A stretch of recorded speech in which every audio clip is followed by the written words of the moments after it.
That was Fleetwood Mac Albatross. I'm Goldie Metcalf. And we're hoping we have a Charlie Naughton with us. Charlie, can you hear me? I can't hear you, Goldie, if you're talking. You cannot hear me. A brilliant start to our show we have here. Can you hear me now, Charlie? The typical sound issues are affecting us here. Typical. This seems to be something that's happening a lot lately with some of our shows. Let me see now. Can you hear me now, Charlie?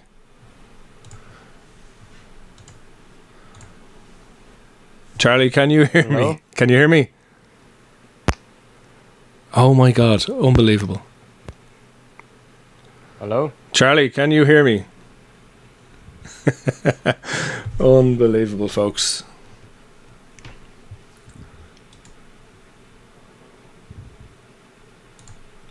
And we'll have to see, can we get this working at all for Charlie?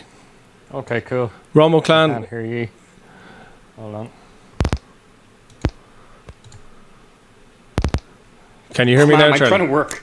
Can you hear me now, Charlie? Hello? Can you hear me, Charlie? Hello? You can't hear Goldie, so it's a problem Goldie's end. Oh my God. Absolutely. All the preparation that we've put in here for this shit.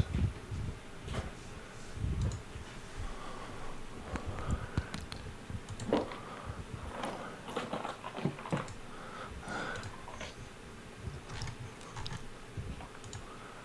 for fuck's sake. Hello and welcome to Midnight in Baghdad. You're joining us for a very special episode tonight.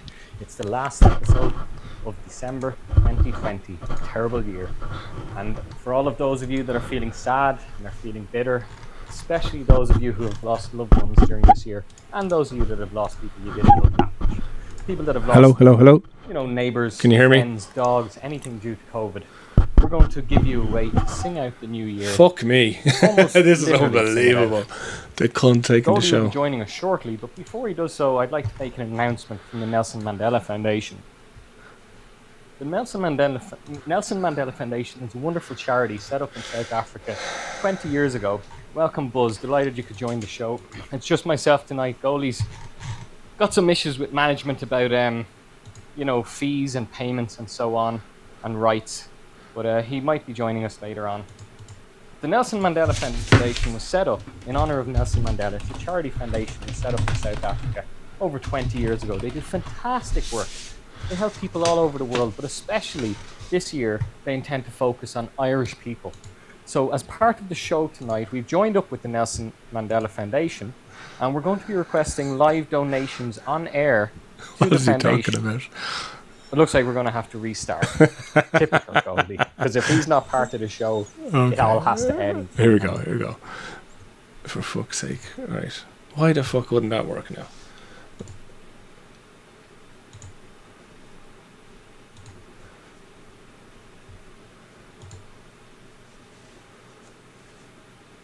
What the fuck?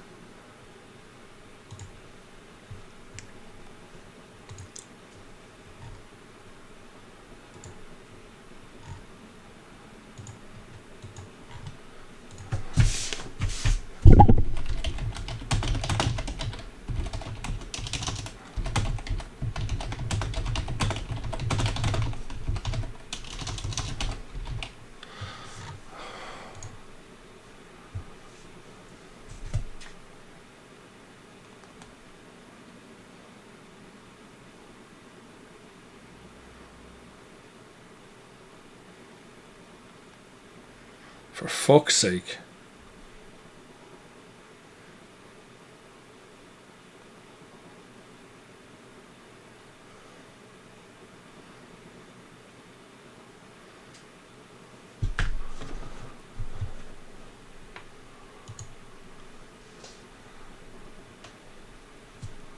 Let's see, can we get this going?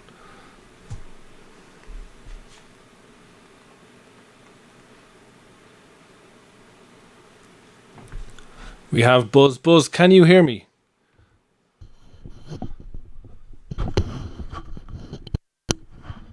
Buzz Buzz says no, he can't hear me, which obviously means he can hear me. Yes, I think we do have some sound now. So if we can get Charlie back in here.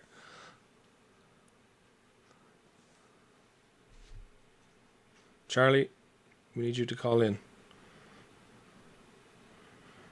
Absolute disaster. This sums up 2020, I think, really, doesn't it?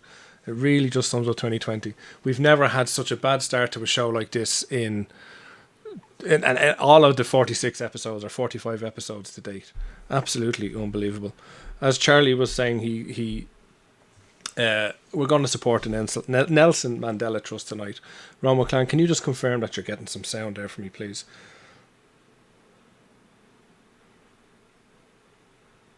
Ron McClan can hear me. Excellent. We really, really apologise for that. This seems like, it's absolutely fucking typical. And let's just need to get Charlie back in. And you know what we'll do then? We'll start the show again in the spirit. Here he comes now. Absolutely crazy stuff. Charlie, are you with us? Delighted to be back, Goldie. It's absolutely amazing to have you back. I apologise for that. It just sums up 2020, doesn't it? Having these issues.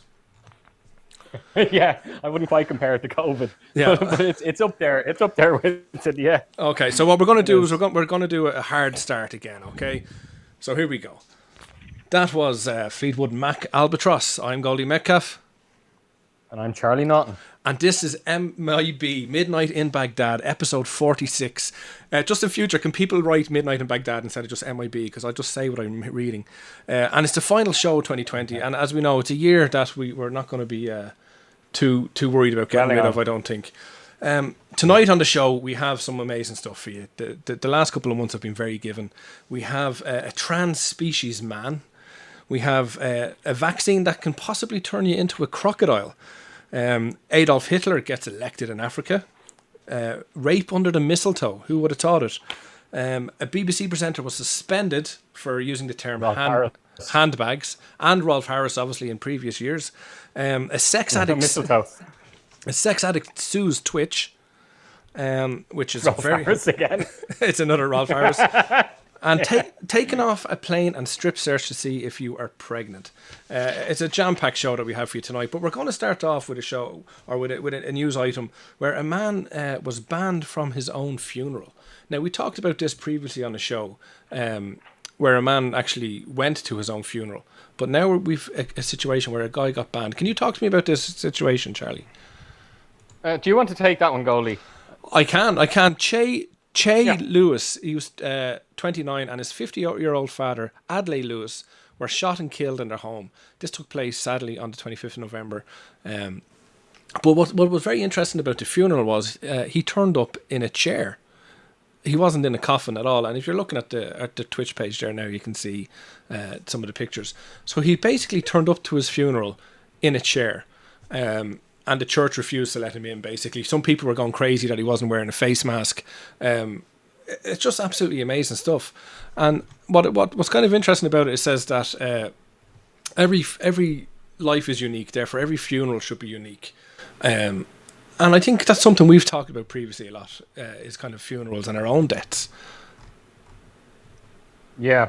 I'm just... Is there a reason why he wasn't let in to the church? It's just because it was, some people thought it was just, sacrilegious. And kind of inappropriate. They just didn't want to let him in like that. And I said some people actually thought he should have been wearing a face mask. But that's crazy stuff. But this is kind of becoming a trend now, and it's known as extreme embalming, right? Where the bodies are preserved by injecting them with a chemical fluid, and it makes them totally rigid. I think we're going to see a lot more of this over time. Like Rolf Harris. A bit like Rolf Harris too, but we can't confirm or deny that. But like, I think you're right. This is becoming like you said it yourself there, Goldie. There's this sense that you want to personalize your own funeral because everything is becoming so personalized. So what I'd love to know is was this guy, had he told his friends in advance that if I ever do die, because he was shot, so it suggests kind of a life where maybe he knew, But also maybe if he was shot, maybe he was living the kind of life where he knew he mightn't live to die of old age or whatever. So, the way you often fantasize about your funeral. Well, this is the thing. I don't know if everybody fantasizes about their funeral, but certainly you and I do, and we're probably an odd couple in relation to that. But I think you're right. We've seen people, do recordings at the graveside where they're pretending to get out of the coffin and banging on the door and stuff. And we're seeing, like, we saw the guys, the kind of the big meme all year, wasn't it? Was all the black guys dancing with the coffin on their shoulder, like, Yeah. So we're seeing all these kind of Yeah. traditions, I suppose, maybe coming to the fore, or new rituals being developed. But what I want to know is, what would you like to do? What would your interesting thing be if you were to die tomorrow? What would you like to happen? For a funeral. We've kind of talked about it before, but never. I think you know this, Goldie, yeah. No, go ahead. Well, my genuine... No, go on, sorry, do you want to go? No, I want to hear what you have to say. Okay. Yeah, my genuine wish is that I have a funeral clown at my own funeral. A funeral clown? So, clown. like, as in, there's a guy... It is a genuine job, yeah. So there's a guy who... Or a woman, I suppose, nowadays. Even a woman could be a clown. So there's someone dressed as a clown, and they go around and they pose on top of the coffin for pictures. They'll do funny faces with the mourners and things like that. I genuinely love the idea, because supposedly, like, I know most people aren't Christian anymore, but supposedly a funeral is supposed to be a celebration. You're supposed to be going to a better place, the afterlife, and so on. Mm-hmm. And I just love the idea of a clown. It's so out of place. You'd love it, obviously, if I predecease you. And I think other people, younger people, would love it as well. It would certainly. So that's my genuine wish. It would definitely be interesting and different. But I remember we kind of talked about doing each other's eulogies before, and how we wanted each other to destroy each other, basically, like being almost like a bachelor, a stag's speech or something, where you just totally tear the person apart. And you genuinely, because I'm ready to do that for you, and I'm still like, that's, I love that. Yeah, you haven't changed your will as such, because if you die tomorrow, that's what's going to happen to you. But we haven't talked about it. Basically, you could just play any episode of this show. pretty much. Yeah. So if you want to change that to something else, do let me know. No, I still think you're total. I would love you to do my eulogy, obviously. So, and it's your call. Like, I'd love you to destroy me. No one would believe it anyway. They're going to think, this is more Goldie, just stealing the stage, stealing the limelight. Yeah, well, that's always kind of been your attitude. I'm 100% sure that if you die, you'll have some trick organized for your funeral, something unexpected to either shock me or shock your partner or shock your kids. And I'm not saying it's that you'll have a fake, body in the coffin, or maybe you've gone. I bet fake my own death, like. I love if you did that, but I bet you've gone one step further. If you found someone, the ultimate joke is a joke, I think, that is for other people that you can't enjoy. That's the ultimate, joker. You're giving it for the world because you don't get the fun of seeing it. Exactly. So I bet ever since dial-up has come into the world that you have found an absolute identical lookalike of you. That's probably why you've got that crazy beard now. And that at the funeral, you're going to have that fella come in. You've probably paid him already. And he's going to come in and sit down at your own funeral. And it'll actually be Vince Vaughn. Like you. It'll just be Vince Vaughn that comes in. It'll be Vince Vaughn, yeah. I just have him on retainer. Like he'll have your ID, yeah. Yeah. And he denies that he's you. That would be even more brilliant, because everyone's thinking, Goldie faked his own death. That's genius. But it's actually not. It's a guy who you paid who looks like you. Do you know what? You'll have something up your sleeve. I would love to do that, but if I die tomorrow, I don't have that, so I don't even have a will. So I need to get my ass out there and put something in place, because I think that would be the expectation. Romo Clan, welcome. Buzz, welcome. Lara, welcome. Lockhart, I think the welcome. expectation for your funeral will be huge. Most people will be going to it just for whatever you're going to get up to. Whatever, not out of shenanigans. You. Yeah. Well. And like, let's say you die, it's literally just going to be midnight. If you died, it's going to be Midnight in Baghdad, episode 49 or whatever episode. It'll be fucking broadcast. The whole funeral will be broadcast. Yeah, exactly. But I don't have anything organised. And we'll actually be stealing listeners from those, like, donate with all the red hearts and fire. Those other websites. Oh, yeah, all the religious websites. Live right now. Yeah, absolutely. But I don't have that plan, so I need to get my ass in gear. But what I would really like to do personally, and you've made me think again, I guess, in a way, but I want to go to space. Like, I'd love you to come to what's that place in Florida? Not Mount Jerome, but the place the place where they launched Cape Canaveral. Kennedy Center. Cape Canaveral, yeah. Right. I want to bring you there, and you're going to see me getting fucking jettisoned up off into space to travel among your the stars. Dead body. Yeah, I'd love it. Because I'd love. Can you get that done? I'm sure if you've enough money, you can. But hopefully, by the time I die, it's something that's reachable. Just put your whole family But into debt. I to thought do you it. wanted to be. Yeah, yeah. Don't tell them. Fuck the inheritance. I'm going to space, baby. So your partner is there sitting at the table, and the lawyer opens it, and she's thinking, "I'm going to get fucking great pensions these boys have." And he's like, "You owe NASA Yeah. $23 million." That would be good. But I Come just here, love that Goldie. idea. I thought you wanted to be cryogenically frozen. Have you changed? Cyro. Well, Cylongenically frozen. I would definitely do it. Yeah, I would do it. But my preference would be to go to space, because my thoughts would be Why? like, maybe in a million years or something, I'm still floating around. Some alien race might bring me back. Now that could be a good thing, because it could be amazing, or they could do awful fucking shit to me. It's a gamble, but there's the possibility. And what have you got to lose? So you'd prefer that to being woken up by a human or transhuman or whatever 200 years from now? I think so. Yeah, I think so. I think Okay. I think the likelihood of me being resurrected in space is higher than me coming back cryogenically. Oh, really? Honestly? Yeah, I would. Space, Buzz, which is expanding every single second. it's the final frontier, man. Buzz says my uncle had a live wake called its going away party, or his going away party.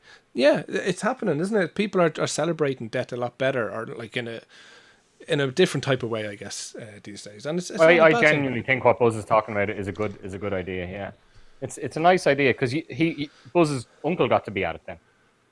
Yeah, obviously. Yeah, And exactly. it's a lovely idea. Yeah, it's good. But And did he know he was dying, Buzz? Like, or was he just in his 60s? Like, was he dying? He was dying. Okay. God have mercy on his soul. If we raise any money, Nelson Mandela Foundation. Is he Irish, Buzz? He is, yeah. Oh no, Buzz is Yeah. American, isn't he? He's from. Yeah, Oh, okay. Buzz Well, Holland. then he can't get any of this money. I think that's a great idea. Would Yeah. you do that, Goldie? Have a live funeral? Yeah, Oh, definitely. He's dead anyway. Yeah, no, I definitely Yeah, would. that'd be great. I'm sorry for your loss, Buzz, but we definitely would have a going away party. There'd be heroin and everything at mine, because I always talk Really about brave women. no, not really brave women, like the drug heroin. I think, it always astonishes me how in this day and age people will use that drug knowing the effects of it. Like maybe 10, 20, 30 years ago, people didn't really understand it, and their hard luck story or whatever. But people now are well aware. So, it's amazing how, I suppose, number one, how bad their lives probably have to be before they use it. But secondly, there's also the element of how bloody good is it that they have to go back for more. Do you know what I mean? That it's so powerful. And I kind of want to experience that, but I'm obviously too smart to actually do it. But if I was on my deathbed... So when you're dying... Yeah, let's do it, man. Let's see what the fucking crack was like, because that's the only thing that I probably wouldn't stretch myself to do, While you're healthy. Exactly, yeah. Yeah. So life's Well, about in living. some ways, I hope we both end up like getting diagnosed with some life-ending disease at a roughly the same time, so we could do it together. Which would be Well, nice. I don't want to wish that on anyone, but if No, in old age. if it was going to happen, that's in old age. It'd be an honor to go out with you as such. We'll do a live show. So that's interesting, folks, just to see. So anyway, you're saying about this guy, going back to this fella, did he ever get buried? Because I read that article you put up it on the website. It doesn't say that he was ever let into the church. So did you ever find out? It doesn't did say. They have to have a second day. It didn't say. Presumably, he's been burned or buried or whatever the particular tradition would be. Yeah. But it's just food for thought, and Yeah. we should all kind of. I think obviously the year that's been in, the gift that it's brought us basically is thinking about family and friends and how much you also need to keep in funerals as touch. well, And it's kind of made us reassess. So it's kind of a gift in a way. So hopefully people are reassessing things for the better. Yeah. We're going to see a lot more Just fun before funerals. the show, I sent you a picture of Chadel Defi. I don't know if you want to put it up on the website later, but that's a guy from Thailand. Yeah. And when I sent the picture to you, you thought he was marrying a sex doll. But obviously, it's his dead girlfriend. He wed her at the funeral. So she died in a car crash. Okay. And he dressed her in a wedding gown. Obviously, she had a wedding gown picked out because they were supposed to get married. So he got married to her at her funeral Unbelievable. and took pictures and so on. Well, I don't know. It's kind of nice in some ways. Yeah, but like you kind of see in war movies and things like that. In the past they would have probably married. The day before they got executed or something, they'd married the person they loved, or even And then you couldn't get divorced back then. Yeah, but then even like today, you see sometimes where people have terminal illnesses and stuff, they'll get married, knowing that they may not have long with their partner, but doing it after they're actually dead, it's a big commitment to make, isn't it? Like, do you know what I mean? At least she won't cheat on you. Yeah, well that's it. But maybe you want her to. Do you know what I mean? And then you're like, bollocks. Oh, you love that. You've always wanted your girlfriend to cheat on you, and then to tell you about it, or you even watch it or whatever. You're crazy. I don't get that attraction at all. No. But listen, we've always kind of felt differently about that type of thing. I'm just going to share one final story with you before we move on, because this is a true story and it's crazy. I remember a friend. Now I don't know if this is true, but a friend told me it was true. That when she was in college, her friend in college, the dad died, right? So and she was at the funeral, and the funeral director asked her out at her own dad's funeral. Jesus. Can you imagine that? Either the guy had balls of steel, or he was just a total scumbag. Like he was, like Vince, not Vince Vaughn. Did she accept? Did she accept? No, she didn't. Well, she said she didn't anyway. But like, it probably would have been a better right mind. It would have been a better story if he did. If he did, do you know what I mean? If they, I know, but I'm not going to lie about it. Yeah. But you do hear, of course, at these funerals, everyone's having sex, aren't they? When they're so grieved. Yeah, they're kind of in a vulnerable position. Porn. Yeah. I've been watching a lot of porn during COVID, and one of the kind of niches I got a little bit into is kind of like that. Naughty America are good doing it. That they that it's like a grieving widow, and maybe the chauffeur that's driving her home, or there was one actually in a funeral director's, and the funeral director has sex, and there's an old guy in the coffin. Yeah, there's an actor in the coffin. Yeah, I think. Yeah, and he's there the whole time. Yeah, you've probably seen it, and he's even banging her over the coffin. I know, yeah. and then she starts sucking off the dead guy. And you feel. Yeah, no, I didn't see that. You're thinking it's absolutely terrible. Yeah, it's and awful. At the same time, you're getting harder and harder because there's a dead guy. Supposedly no, I haven't. I am not gonna go that far now. There is lines. Right. Well, I did. It's really hot. Yeah, no, it's definitely interesting. Because there are only 3 actors that never met before that shooting session. So it's not really your husband. Excuse the pun. But you can find anything on the internet, but that doesn't necessarily mean it's a good thing. We're going to move on because we're talking about feeling a little bit different. That's got to be the quote of the day. We're moving on. It's but talking about feeling different. This man here, a trans species man, has 2 fins implanted in his head. And again, there's a picture up here on the Twitch channel or Facebook if you're watching it on. So this man claims to identify as trans species. And he's literally got 2 fish fins implanted into his skull. What's your thinking on this, Charlie? I love this. I absolutely love this guy, because we're living in a world where essentially you can do what you want. So we have Manuel Munez from Spain. Yeah. When he was born, he said he didn't feel that he's completely human.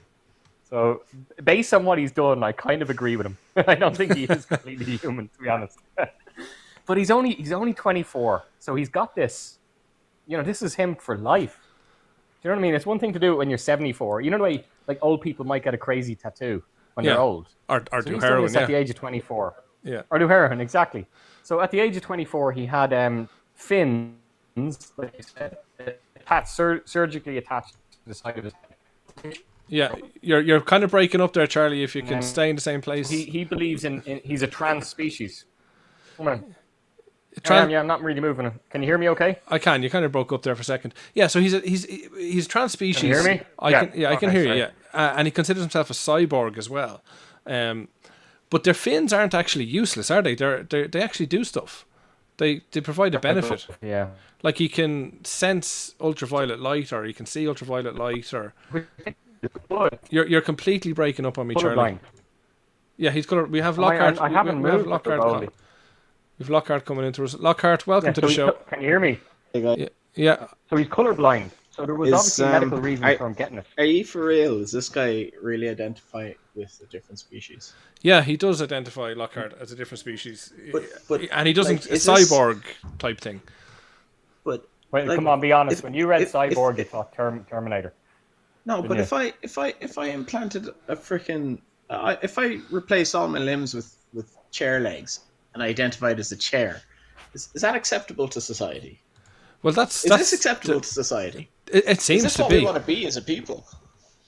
It seems to be, Lockhart. This is the thing. People can be what they want, and we used to talk about people being different genders, and you can be male, you can be female, you can be transsexual, you can be gender fluid. But now there's like 30 more things you can be, and they're just adding to the list every single day. But is this because are they just looking for attention? Are people just looking for attention here? Like, did they not get hugged enough as a child, or something? Like, But Lockhart, do you think he cares what humans think? Is that not the I point? think that's the only thing he cares about is what other humans think. Is that what other people think? He'll push it. It's the whole emo kid on absolute crystal meth. It's like, I'm so nonconformist. I'm going to nonconform with all the other nonconformists. Like, it's just this guy going, do you know what? That's too nonconformist for me, or it's not nonconformist enough. I'm going to identify as a cyborg dolphin, fishman, alien, spaghetti head. Like, it just doesn't make any sense whatsoever. It doesn't make sense. But does it bother you that much that we can't just say leave him be, let him do what he wants to do? Exactly, yeah. But if he's not hurting you, but he's pushing himself on the world. It's not like he implanted his fins and stayed quiet about it and says, I'm a dolphin. Like, he's got to go out of his way to force. But he's not a dolphin either. He's trans species. If you call him a dolphin, it's equally insulting. But this is even worse. He's not even a trans species. Yeah. He's trying to root himself in But no, humanity. I would imagine that to identify. he may not have even looked for this. This could have been forced on him because if people hear a story like this, they're going to immediately report it. Do you know what I mean? But like, the surgeon obviously reported him to the newspapers and got money for it. Yeah, Reported himself. But is this not the next stage of human advancement in a way? Because he claims that the fins are connected to a microchip, right, which allows him to hear atmospheric pressure, humidity, and changes in temperature. Like, he is enhanced. So is this something that is the start of? You could get a chip in the web of your hand that does the same thing, and you wouldn't have to have them sticking out the side of your head. I know, but sure, everything is about. If you look at games and the digital world, it's all about your avatar and what you look like and how cool you can look. And, but it's not. This isn't the game. But these are enhancements. But it is to him. These are natural selection. Like, he was given a gift of life. I know, but if he's given 10 fingers and 10 toes, and he's decided to throw it out the window and say, "It's not enough for me. I want fins." Well, hold on. People get breast enlargements. People who are born deaf get hearing aids. He's just taken it that next step because we biologically can. It's not. I genuinely don't think it's that much different, and I genuinely am kind of impressed by the guy. Well, look, there's two arguments here. There's one for would you get a cybernetic enhancement? Like, I have perfect eyesight and perfect hearing, but if somebody offered me an augmentation to improve them, I certainly take it.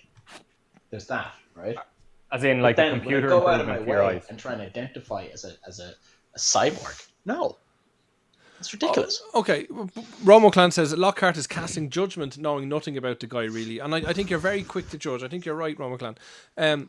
You talk about, you're saying that you would get an enhancement if you could put a chip in the web of your finger and it made you a better eyesight or better hearing or whatever. Yeah, if it gave me an extra skill, I'd take it. You would take it, okay, but isn't the next step of that, like, isn't it all about people trying to show how good their skill is or how better they are than others, and just like jazzing it up? Bling, they call it, I think, in Fortnite. All these skins that people pay mad money for. I think it's that in real life. First of all, I think Roma Clan is casting judgment on me casting judgment, and I find it very offensive. No, well, you've come in here. No, you've come in here, Lockhart, and you are casting judgment on this guy. And like Goldie said, he's done nothing to offend anyone. And everything about human advancement has been unnecessary to a certain extent. Like, we've gone to the moon. There was no reason to go to the moon. really. But sure, how else we are you did supposed it. to form an opinion only to cast judgment on something? That's besides the point. I think Roma Khan means that you're casting judgment too quickly on this guy, No, I think because he he's says dope for without doing it, knowing nothing about the guy. Tell me one thing that I could know about that guy that would make him less of an idiot. In 2017, he set up the Trans-Species Society of the World. I don't think that's helping your argument, Charlie. I don't think it's helping. Well, what I'm dying to know is, are there any other species in that society? Or is it just three humans? At the moment, it's three humans that I know of. In 2002, I read a manifesto by a guy named Dragon Wolf online. It was about his affliction with what he called zoophilia, his love of animals. And in it, he wrote a very, very at-length description about making love to dolphins, the physics of it, the actual mechanics of it, the difference between male and female, and how appropriate he thought that his love for these dolphins were, even though society wasn't ready to. It doesn't surprise me one bit that you would have read that. Cover to cover. But this was decades ago, so obviously this is nothing new that people are identifying as different species. But what you're talking about there is a sexual attraction. A sexual attraction to different. Is a sexual attraction, yes. Dragon Wolf has left the chat. You've offended a listener, for fuck's sake. I know, yeah. No, but listen, can we try to get this back on track, folks? At the end of the day, they're not harming anyone at all. And if people want to spend money to look different, what possible harm is it gonna come to us realistically? And I want to just it's not going to harm anyone, and we can go around the circles with it. But we've kind of discussed that at length. But I want to ask you guys, what enhancement would you get, and why? And we go to Buzz for that, because Buzz says if we could get wings implanted and be able to fly, I'd say the uptake would be very surprising. Now he doesn't say surprisingly low or surprisingly high, but what would be your view on it? If you could get wings implanted, he says high, high. Oh. Would you get wings implanted? But it depends. Would it come implanted forever? You're stuck with them. Well, I don't. This is the thing. Are you stuck with them, Buzz, or not? Because if you could take them off, well, then why wouldn't you? But if you were stuck with them, they'd want to be pretty big wings, wouldn't they? They'd be very annoying. But I'd want small wings that aren't obvious. Yeah, but if enough of society up like a ladybird, we'd redesign our beds, we'd redesign our doors. I'm sure we'd find a way around it. Yeah, look, I suppose. There was an experiment done where they implanted an orangutan or a gorilla possibly with a cybernetic arm. They trapped the gorilla in a box and put the cybernetic arm into his brain, and he moved the arm. Mm-hmm. So whatever about the science of that, bringing paraplegics, giving them cybernetic limbs, imagine what ordinary people would be like enhanced with 4 or 5 arms. Well, let's take it for you, for example, Lockhart. You were a former paraplegic, is that correct? I wouldn't say paraplegic, but I was disabled for a long period of time. Yeah, you were disabled. Is paraplegic not the socially acceptable word for disabled? No, paraplegic means I was paralyzed. I wasn't paralyzed, I was broken. Or you lost a leg or something. But you were broken, both legs. Both legs and ankles. You lost them, or you broke them? They just broke them. But the thing, Lockhart, is if you could have been offered some crazy mechanical device that could have let you walk around as normal. It did. It was a wheelchair. Yeah, no. well, there you go. You took technology. So the next step up from the wheelchair is some kind of brace or something implanted in you that would allow you to walk as if your bones were never broken at all. Would you have taken it? Yeah, but that my issue isn't with taking cybernetic enhancements or bringing using our technology to make stuff. My issue is with this guy trying to make out like he's not human, like he wasn't born human. Or he doesn't identify as a species. Yeah, no, I get that, but we kind of have to deal with one thing at a time, don't we? Like, I'm saying here is that this, I think, could start. This could be the trend of this leading to what we see. How would you define a human, Lockhart? Experiment on me. Give it to me. I'll take it. I'll take it all. But you're technically going to be a cyborg. If you get an enhancement on you, you could be classed as a cyborg. Oh, for sure.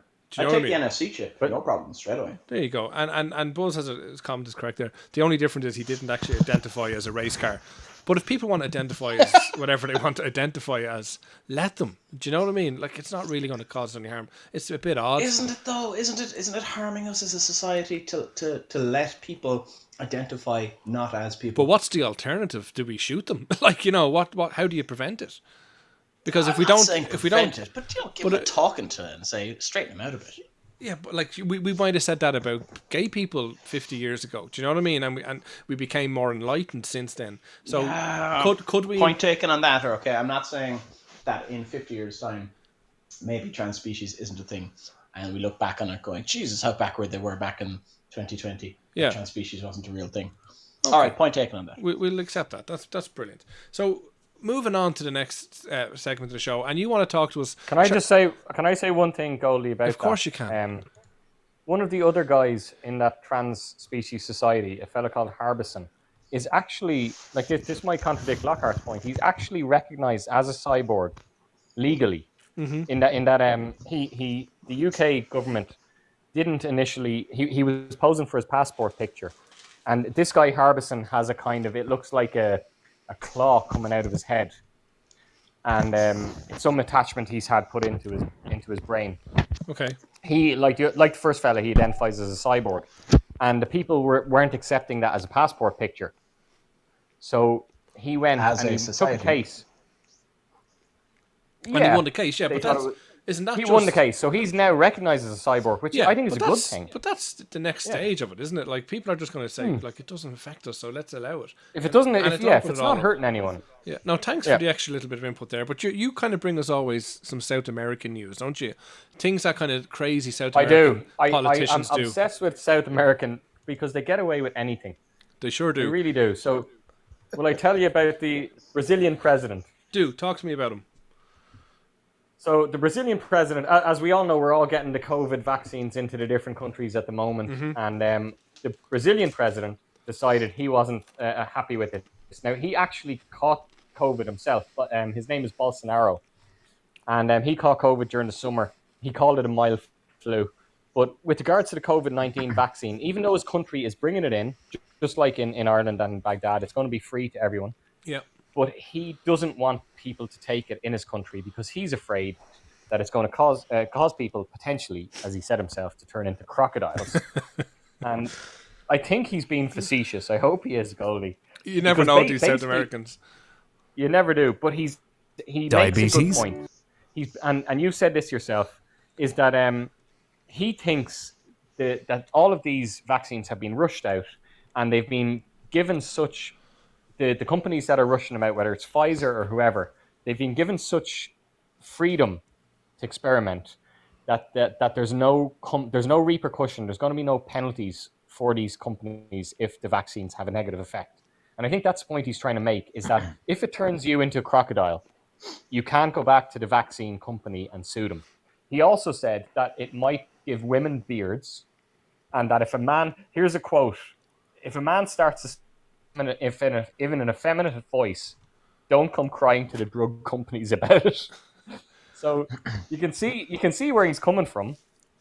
Yeah, absolutely. And we're playing the kind of newsreel there on our Twitch page at the moment. But like you can most definitely see where he's coming from in that, because we're seeing a lot of world leaders saying, "Oh, take the vaccine," and some of them are taking it themselves live on TV, which is fair play to them. Others aren't.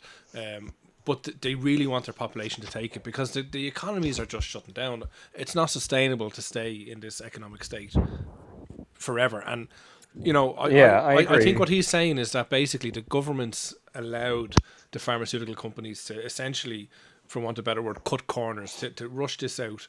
Yeah. Now some people will argue that everything was focused in it and they put so much funding into it, etc., etc. And that may be true. But there's also the possibility... thank you for the like. There's also the possibility that the governments have kind of given the pharmaceutical companies some bit of a carte blanche to say, let's get us a fucking vaccine and let's get it out quick, and we'll deal with the consequences later. And the pharmaceutical companies are probably saying, whoa, we're not leaving ourselves open, and they're probably getting guarantees that we don't know about from the government to say, listen, If shit hits the fan, we'll cover it, but we need a vaccine now. And I think that's a very real possibility.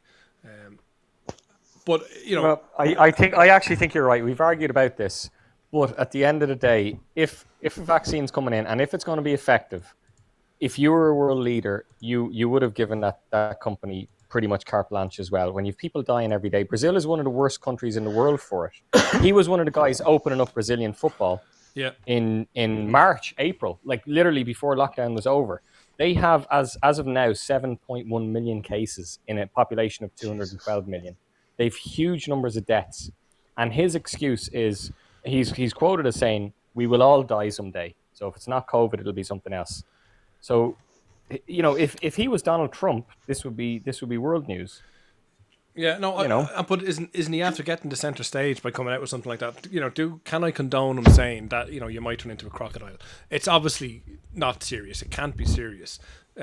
He is just trying to get attention. But his point is, you don't know what might fucking happen to you. So why risk it? And the reality is we will all die at some stage. So take your chances. Do you know when he tweeted that you might turn into crocodile? Do you know who loved it or liked it? Who? The trans species fella in the last segment. He was the first to like it. He was the first to like it, and he was trying to get the president to join the trans species society. Unbelievable. But yeah, no, it's. I see what you're saying about the Brazilian president, and I know how you feel about it. But I think this vaccine is needed. It's going to save lives. Yes, there might be repercussions, but I'm hoping they won't be as severe as the lives they've ended up saving. Yeah, you're willing to take the gamble. It has been rushed out. There have been corners cut, but this is something that's unprecedented in our life. Well, come on, it has, Lockhart. No vaccine ever has gotten a patent as quickly as this. It had the backing of 147 countries in research. It had almost all the money was behind it to develop it. It was fast, but it was a priority for everybody. And then it arrived. And but we were the same. Look, I'm going to put my hand up. I'm going to take the vaccine when it arrives, right? But when the HPV vaccine came out first, I was trepidatious about it, and I didn't have a child then, but I was saying, well, maybe I'll just see how this plays out. But 10 years later, they've all but cured cervical cancer, and then the HPV vaccine did its job, worked, very little side effects. And that is the what idealistic. You're saying, yeah, that's so true. That's the idealistic. When I was in Charlie. a situation where. Do you want to go? Yeah, I do. Yeah, that's why I said. That's why I said that's the idealistic 3 times. There's no need to apologise. No, but isn't that the idealistic 10 years ago, I was in. Yeah, it is. Okay, go on. Tell your story. You can have this one. I saw people. I'm going to say I was part of the rollout of that vaccine. No, I was there when it was being introduced in my work area, and the fear and the amount of parents that didn't allow their daughters to get that vaccine was shocking at first. I think it was because of a huge misinformation campaign by far right-wing people. Yeah. We've seen them a lot since. These are the anti-mask people and so on. And the uptake among young girls was very low in the place where I work. Now it's nearly everyone takes it. But exactly, and the fact that now they can give it to boys as well because they're the carriers. That makes a lot more sense to me, Yeah, and also they might be transgender. Yeah, I think nobody wants to be the first, do they? Nobody wants to be the first to try it. But as time goes on, and you don't hear any major horror stories, you kind of learn to live with it. And I'll be honest with you, but Buzz says a lot of the vaccine research was based on SARS. So they kind of had a foundation to work with, I suppose. And the testing and regular body reviews were done immediately instead of sitting in a queue. So it's like, you go into the DMV office and sit in a queue. You kind of jump the queue. So there is that element to it. And that's what I'm saying. It's the idealistic way to think about it rather than there's anything nefarious. This nervousness was probably around the MMR, the measles, the mumps, the rubella. Yeah. And everything else that we take now religiously. And it'll take time for us to gain confidence in it. And I'm sure the far right will be looking for a way to confuse and enrage people, and they'll all. And that's it. And back then goes wrong. Yeah. Back then, we didn't have the communication methods that we have now, so wouldn't have been easy for them to spread that kind of false news. I must say, as a person, if it ends up saving 1,000 lives, let's say in Ireland, but one person can be linked to death because of the vaccine, the right wing will jump on that, and They'll jump all over it, But they're always jumping on things, aren't they? It doesn't matter what happens in the world. Goalie, you have a big announcement tonight, don't you? That you're going to be taking a vaccine live at the end of the show. Is that what you've written down here in the show notes? We've got a batch in especially for tonight, folks. You're going to be taking on video link, literally with a VHS cassette. Yeah, no, I do not an announcement. Are you going to take the? Well, this is the thing. vaccine? If you let me answer the bloody question, I was very much a guy that was like, no way, this has been rushed out, whatever. And as the more the time goes on, the more I'm kind of learning about it and listening and to different arguments and doing a bit of research on it, and I'm more inclined to say I might actually take it, but I certainly don't want to be in the first couple of batches of it. Not that I would be. But the I allergic think reactions was a shock to everybody. The severe allergic reaction. I don't think anybody expected that. yeah, and The woman fainting. No, there was epinephrine that had to be administered after someone had an incredibly allergic reaction. Now, to be fair, I think she was allergic to everything under the sun anyway, and they had an EpiPen to hand. Oh, okay. yeah. Like, But I didn't think they expected an allergic reaction. There's a couple of elements to that. First of all, you'd have to question, did they screen these people that were getting it tested at first? So, did they screen it, which is good, but it means they missed something. And if they didn't, well, then they're really not doing what they should be doing. So that's that part. But secondly, you're asking me, did your one had an EpiPen with her? Surely they'd have this stuff set aside at the vaccine centres, the administration centres. Like, you couldn't not have that stuff there in preparation. Exactly, yeah. But I think I'd be more It's inclined. like someone being allergic to penicillin, Yeah, exactly. And Is that a yes or a no? Live on air. I can't commit to it right now, but I have shifted on the matter. I definitely have shifted. Tony Blair. Okay. Next topic. I remember I was a real pro Tony Blair, even during the Iraq War, and I look back and I hang my head in shame in that. But one thing that really annoyed me was he was promoting the MMR vaccine. This was when people weren't getting their kids vaccinated. And then a journalist asked him, was he going to get his kids done? And he refused to answer the question, saying, I'm not going to mix my personal family life with politics. And I thought that was avoiding the question. Had a chance there. But it was, and he's right though. Does he not have, like, we talked about conflicts of interest previously in other forms of life, and we talked about having the ability to be objective and the ability to step outside your situation. So as a politician, does he not have the right to have his own personal opinion, but also know what's probably best for the population at large? Do you know what I mean? And there's two distinct things there, and politicians obviously have to kind of lead by example, and I understand that. But the question is, should he have the right to say, listen, I recommend that you do this, but I'm not taking the chance, but this is what you should really do? I don't think leaders have the luxury of doing that in any circumstance. I'd agree, yeah. No, they don't, because when they don't, they're all over the news for not.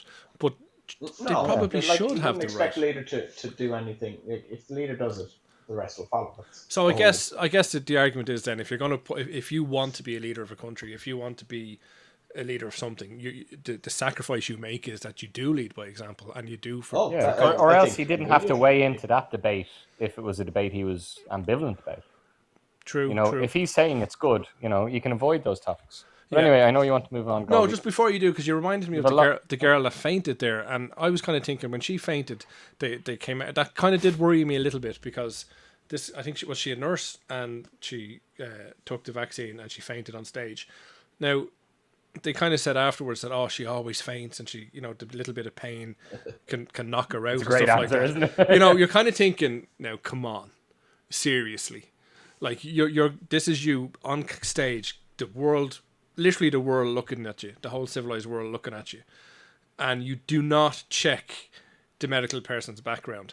Like, surely if you're going to put yourself there in that position to showcase to the world this vaccine is safe, you're going to ask the question, like, do you have any allergies or any pre-existing conditions? And she'd be like, oh yeah, of course, yeah, like if you tap me on the hand, I'd probably faint.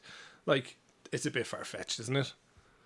So do you think she was against the vaccine, like trying to... My gut says there's more to that story. The efforts of it. My gut says there's more to that story, but it's not going to sway me overall. But it's definitely one on the negative side anyway. But we will move on. Jennifer, welcome to the show. Charlie, you wanted to talk about this lady who was on a Australian. She was on a Qatar Airlines, and she's an Australian lady that witnessed something on a Qatar Airways flight. Talk to me about this that. is shocking. Yeah. So there was a Qatar airline with a lot of Australian people, and in the terminal of the airport, they found basically an abandoned newborn baby in a dumpster. Yeah. So the Qatar authorities stopped the plane from taking off, and they took the females of a certain age, I suppose of a childbearing age, off the plane, and they forced them to basically undergo what was called a very invasive, a very invasive search. Yeah. In that they were stripped down and they had their insides checked to see if they'd given birth, and they were, first of all, they weren't even told properly in English what was happening to them, and there was a lot of people, they were totally intimidated. So what really interested me about this story was there is two sides to this. Obviously, in one side, the way it was portrayed in the media is that this is typical of the kind of the Eastern culture, and that they treat women with disrespect. They've no concern for individual rights, etc., and that's the way it was put forward in the media. But on the other Sorry, side, can I just stop you there? Is there somebody moving about Yeah. there or rubbing off their mic, because there's an awful lot of static coming I think through it's Lockhart. Yeah, Lockhart, are you can in the you- bath? Is it? Are you in the bath, Lockhart? No. there? If you can just You're changing your baby, or are you I'm looking on- for I'm an on the abandoned couch, fetus? keep the mic, a leather keep the couch. mic a bit cleaner there if you can, please. Sorry, continue on, Charlie. Fucking goalie, he's ridiculous. Well, I was just thinking the other side of it is the Qatar authorities. They basically had what they viewed as a potential murder, the attempted murder of a baby. And I'm thinking, if this was any other situation, you are going to ground a plane and you're going to stop anyone leaving the country. Mm-hmm. until I think it you've goes deeper. I investigated think it that, goes you know. deeper than that again. But yeah, that I understand that. What's your second point? But well, I have a second point which will come up later. But I like that there was two sides to that story. It's not as clear cut as the Western media made out. This is not another but the example details of probably Arabs matter just here, hating though. women. The details probably matter here. Like, when they were examined by medical professionals, or was it like the lads at the airport?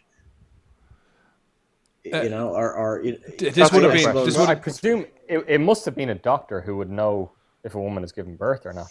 But I think we've gone a little bit of a step too far. And Buzz says, no, we don't have that information about the recycling bin.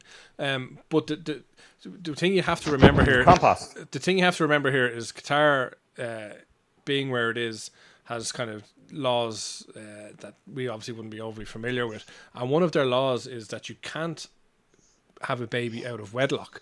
So it is a serious crime in that country to have sex basically before marriage, and people get tortured and stuff for it and imprisoned for it. So you can see why somebody would feel desperate, and as a horrible a thing as it is to do, you can probably see why it's happened in a country like that. So that just to kind of to share that as well, it's not so much. Yeah. But that brings me to my second point, Goldie, because I see what you're saying. But that got me wondering. I don't know the answer to this. If I'm on a flight, let's Welcome say checks. in Qatar, so I'm moving from one country to another, and I have a stopover in this extreme, an extreme right-wing country. Am I subject to the laws of that country Of while my course. plane? I'm not leaving the plane, basically. So am I? Let's say I can't think of a crazy example. Let's think of women not being allowed to drive, right? Mm-hmm. So let's say, and imagine a scenario where there was a car on the plane and a woman is in a car driving around on that plane, and she's not allowed to do that in that country, but she doesn't leave the plane. So it's a stopover flight. Does everyone on board that plane have to obey the laws of that country, no matter how crazy it is, and they're not leaving the plane? So I'm not sure the legality of this. You know the way, like, there's the way in, what do they call those, the embassies? So the American embassy is American soil, even though it's in, Yeah. where is that, near Marion Row or whatever. Yeah. But what I do know, on American law. what I do know is that that if you are, say you fly into a country, and there's a thing what they have kind of airside and ground side. So when you go through security, you go to airside, which is obviously a term to say that you're no longer in the ground side or the Ireland as such. So maybe more international laws would apply there. But I still think there's definitely got to be jurisdiction there over the airport side, and that if you are in that country, you're going to be subject to their laws as well. But you have to remember, in this one, the baby was found in the bathroom before the flight was boarded. So this baby wasn't found on the plane. So obviously a crime had been committed. But that's still airside, obviously. Yeah, I suppose. Yeah, it is. You're actually right. It could have been possible. Well, it doesn't actually go into that, but that could have been airside. But I don't think that's the point. I think the laws would definitely apply. So I think if a crime has been committed, they're going to have to investigate it in any way and board the plane. Okay. Now, it's a horrific thing to have to happen to people, but it's very odd. Yeah, it's very, very odd. And I never said if they did identify the mother. Like, presumably it would have been easy to tell. Yeah, it doesn't say. It never said they identified and they arrested the woman or whatever happened to her then. Because if, as you say, she's committed attempted murder, presumably they would have taken her off the plane then and put her in prison. In their country. To courts or whatever happens in their country. Or whatever, yeah. But it never said. That isn't mentioned. That story is 2 months old and it hasn't come up in the news since. Is it too far, do you think? I presume they didn't just pull them off the plane and tell them to lift up their skirts. I presume that there was kind of a process to go through where they were asked a certain amount of questions and possibly screened, and people's judgments could be checked. I don't think they're all lined up. There was one woman sitting on the plane and she had loads of baby balloons and flowers and she was shitting herself. Congratulations. And she was trying to pop all the balloons when they were getting on. Yeah, no, I think, if it's done with dignity and it's done with a proper process around it, I think, it makes sense. How do you do it with dignity, though? How do you do that with dignity? You pull someone off the plane, they were put in some kind of cabin, and then they're back onto the plane. But I don't know. Qatar have apologized for this. Have they? Yeah. Qatar have apologized for this, yeah. No, they have. They have. They haven't. They said it's a serious apology for some... Sheikh Khalid bin Khalifa Al Thani said standard procedures were violated and expressed his sincerest apology for what some female travelers went through. The mother of the child, was of Asian origin, has also been identified, but they're trying to extradite her back to Qatar. She faces 15 years in prison if she is extradited successfully. 15 years. So, Charlie, the moral of the story there is to read to the end of the article, I guess. But look, when you've got dial-up, like it takes ages to download one page. So I'm not going to go around waiting for you guys. How did she avoid it? How did she avoid detection then? Good question. Don't know. Which is very interesting. Did they get the wrong plane entirely, perhaps? Yeah, that says a lot about the airport authorities. It could. But no, it's definitely... There's a woman bleeding all over the place, and they're like, I cut my leg on a can, and I'm going to sue you guys over this. I'm like, you go, you're fine. It's madness. But can I say something else? The CEO of Qatar Airways, so the people that own this airline, Akbar Al-Baker, so I don't know what religion he is, but he was accused of sexism 2 years ago because he said in an interview that women were incapable of doing his job because it was, quote, challenging. And what was the job? Being the CEO of Qatar Airways. Oh, yeah. Well, listen, we've had that discussion many times around gender equality in the workplace and stuff like that. And, to become a CEO of a company, it takes a lot of characteristics. It is challenging. It is. Oh, it's definitely challenging. But it takes a certain characteristic and a lot of sacrifice to get to that position. And generally, I think traditionally, women had different values. Now, that's obviously changing. But I think it's definitely true. I think that's just inherent in us that men, like women, are more kind of in touch with emotion and more affectionate and stuff like that. So they'll want to raise families and they'll want to do women, you mean? Women, yeah. Whereas men, are can be assholes, I suppose, to some degree, and forgo that for success, and that's what it takes generally. There's obviously exceptions, and that's changing. But I think that's the kind of the traditional way it's been. So you'd have to agree with them. Well, wasn't the CEO of EasyJet a woman for like 10 years? Yeah, and it's brilliant. But EasyJet is Western. And I think research has shown... I think what we're seeing here is... I think research has actually shown that when a female or a woman gets into a position like that, she's actually generally very, very good when they get on a board or something like that, because they can add a lot of different values that men don't have. And that's only kind of being realised and discovered now. So... they can certainly... I think this is handbags, lads. No, absolute handbags. they can certainly be Pleat handbags. as good if not better Handbags. than men, or certainly offer something different. But I think to get there is where the lacking is. That it's just not inherent in a lot of women as opposed to men. this is It's got to be a lot harder for women Pleat to get to handbags. that position than a man. I think we all know that. Handbags. Yeah. It is handbags. And talking Bring about us on to handbags, handbags, we'll Goldie. talk about handbags. I was going to bring us onto a different topic, but we'll go with this one since you brought it up. Nah, go handbags. So the BBC has suspended a pundit for handbags comment during Football League game. So BBC have suspended pundit Steve Thompson after he labelled a tussle between players in a League One clash between Swindon and Lincoln City as handbags. And there's a picture up there on the Twitch. What the hell is going on, lads? Seriously. What was his intention?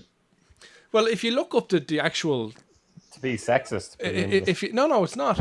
If you look up the Oxford English Dictionary, the meaning of handbags, the second kind of meaning is a kind of a tussle or a fight that doesn't come to too much violence, usually in a soccer game. I think it's something to that effect is what the definition is. So it's actually legally and officially a thing, but he was suspended because it was somehow sexist in some way or offended the feminists or whatever it is. The BBC Standards Commission or something had issues with it, but like it's gone too far. And we say every week or every month in the show we say it's gone too far. Yeah, but like something has gone too far. What's your views on this?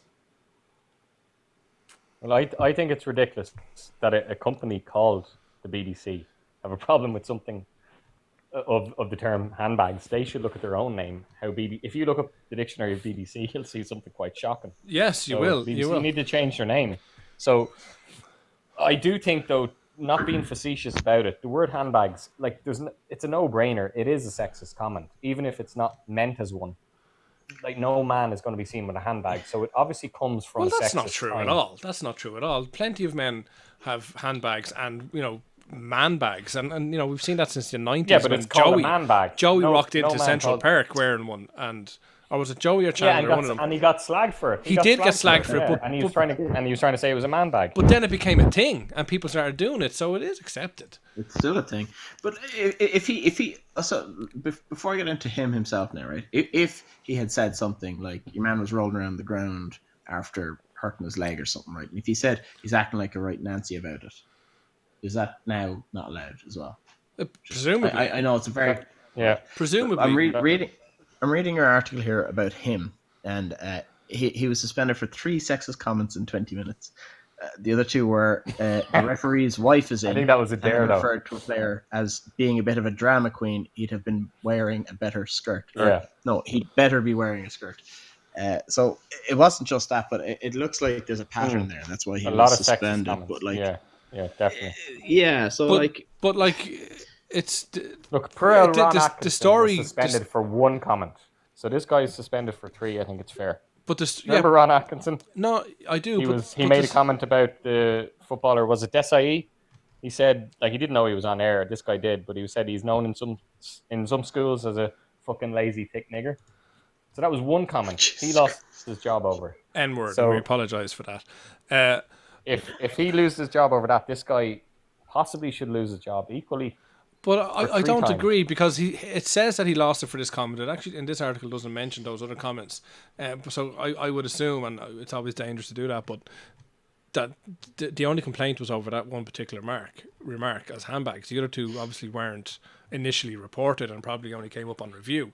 So the handbag, like some people are actually watching that and thought the other stuff was acceptable, but the handbags was an issue. That they rang in. But So like, is but what should we be the more? BBC responding then to complaints that were rang in? Yeah, people have made complaints in relation to it. They raise concerns.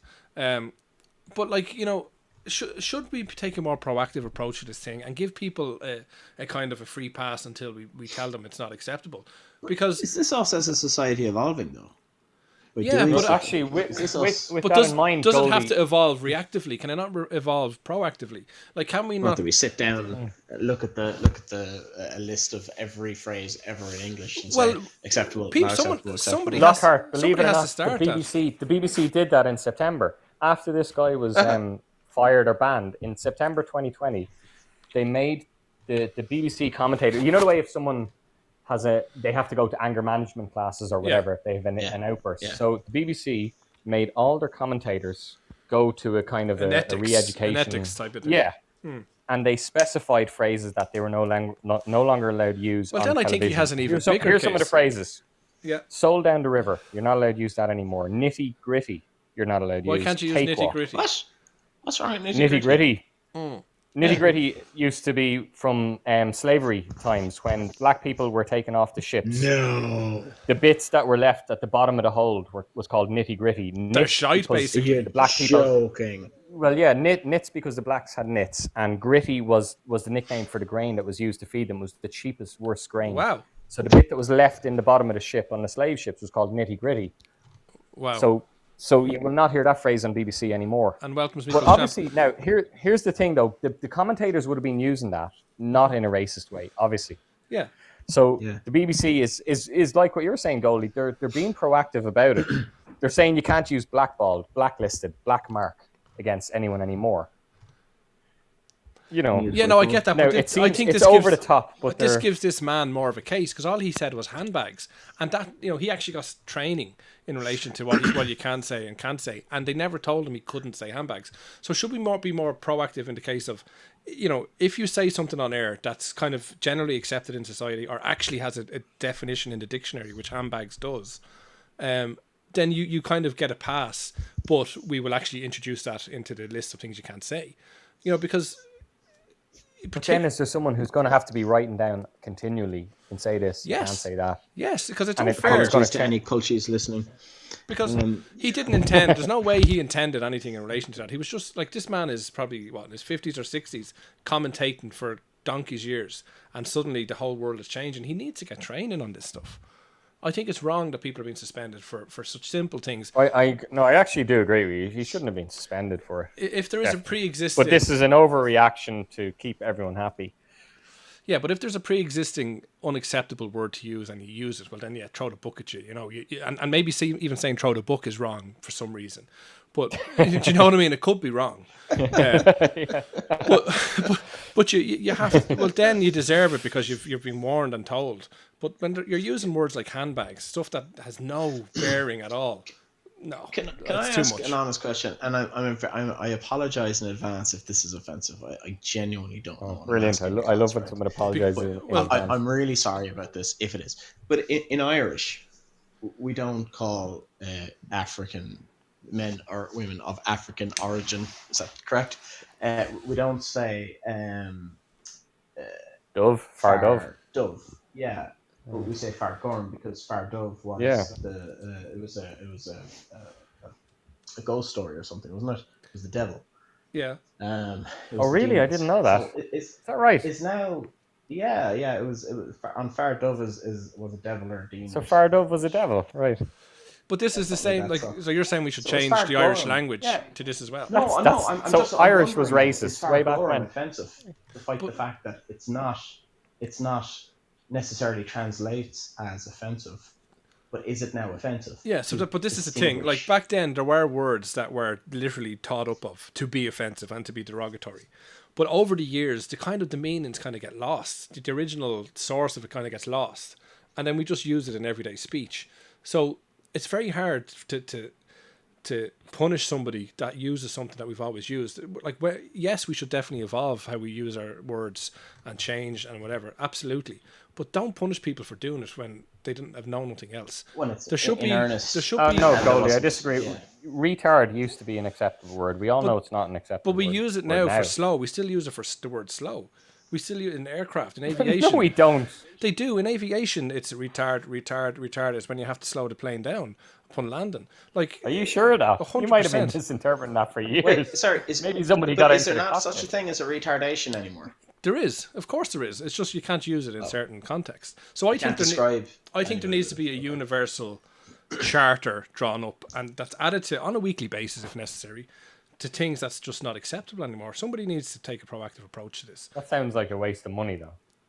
It's not. We had this example only a couple of weeks ago, actually, in a football match. I can't remember the game now, to be honest with you. It was a Romanian referees. Paris Saint-Germain. Paris Saint-Germain, yes. Yeah. And there was a Romanian referee there, and somebody on the bench did something or said something to cause them to get a red card or a yellow card or whatever. And when the referee asked the sideline judge, he says negro and pointed to one of the black guys. But negro is the Romanian word for black. That's what they use to this day. And obviously he reacted and the whole match got postponed and stuff. There was murder over it. But he didn't mean anything by it. He was just using what is his language to describe it's the black guy. He could have said third fella on the bench or something like but that. They weren't even wearing numbers. Like they had jackets on. So if there's four guys on a bench and one black guy, you're going to say, oh, that's the black guy did it. A second from the left.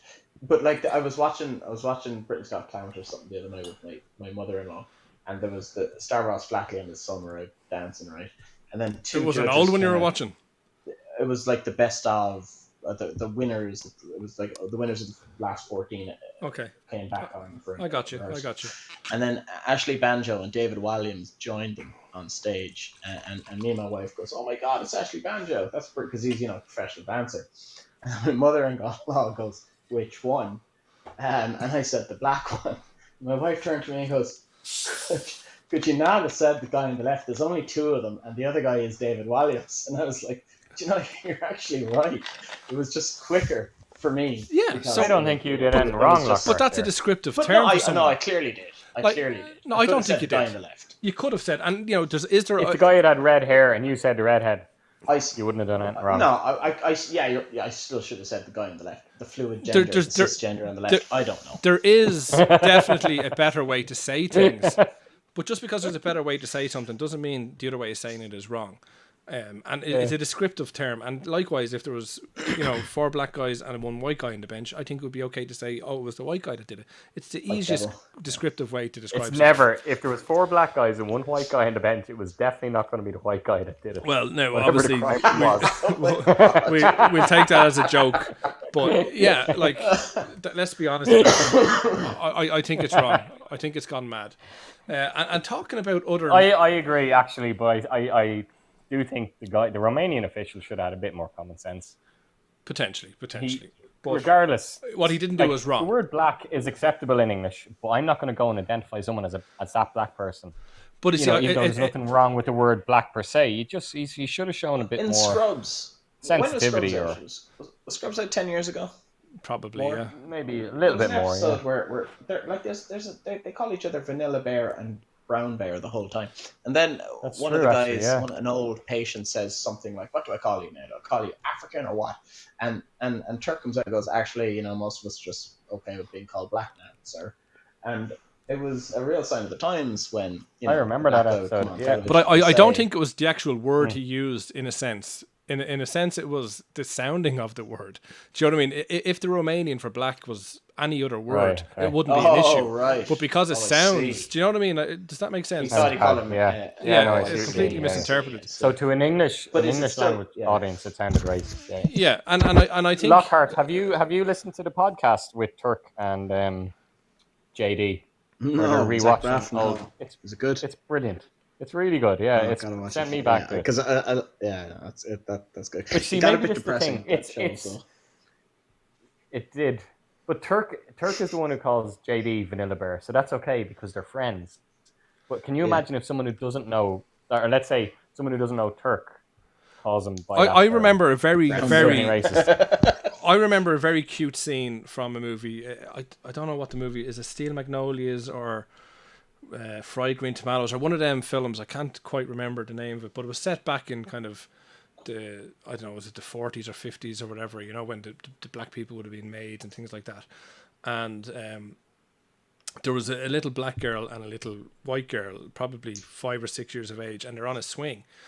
And they kind of look at each other, and the white girl turns to the black kid and says, "Do you taste like chocolate?" And the other girl goes, the black girl says, "Well, I don't know. Do you taste like vanilla?" And it's a beautiful scene. Like it's pure innocence, but obviously somewhat systemic of the time that it lived in.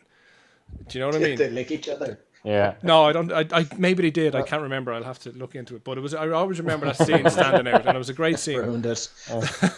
I remember when I was very little, my cousins who are black were coming to Ireland for the first time ever, and a little so we were all being brought to meet them, And my little cousin, I don't know what age she was, maybe 4 or 5. So she met my 2 black cousins. And the first thing she said to them was she told them to wash their hands and to wash their face, that they were dirty. Yeah. But again, So that's like, it's just that pure was innocence. total innocence. Yeah. Total innocence. Yeah, total innocence. Yeah. No, it definitely was. And again, And then when I said it, everyone started giving out to me. Like, it was ridiculous. I was 20. I know, but when my eldest was 6, she unknowns to me, took out her face paints and painted herself brown and put on some glasses and came out. And I was like, what? She came out in blackface, essentially. I was like, what have you done? And she goes, I painted myself like Lily off of My Big Friend. And it because this It's is a TV show. Yeah, it's a cartoon, like. Yeah. But again, innocent. Nothing wrong with it. Absolutely innocent. Nothing wrong with it from that perspective. But Lockhart, if she ever goes into politics, that's going to haunt her. This podcast, this podcast is going to haunt your daughter forever now. She's blackballed now. Do you want to name the daughter just to save two you can't of them? say blackball, no. Do you want to or give us her PPS number, whatever Lockhart, it is. Lockhart. Yeah. Lockhart, I'll keep that one for myself, and I'll blackmail her later for my own private. Do you want to give her name? No, so you can save the other 2 daughters. No. Am I allowed to say blackmail? No, you're not. It has to be male now. Okay. Budge, welcome to the show. Benji Boyle, welcome to the show. Buzz says, if there were 2 black guys and one had black hair and the other blonde hair, you'd say the one with the blonde hair. You would. You'd use a descriptive term. Thank you, Buzz. It definitely supports the argument. Most definitely. So for a white girl. Exactly. So we're talking about kind of strange laws and things like that, and that brings me on to the next topic here, where is this is in Northern Ireland now. Police prompt fury by tweeting that a kiss under the mistletoe without consent is rape. Oh, Jesus what country is this? Christ. This is Northern Ireland.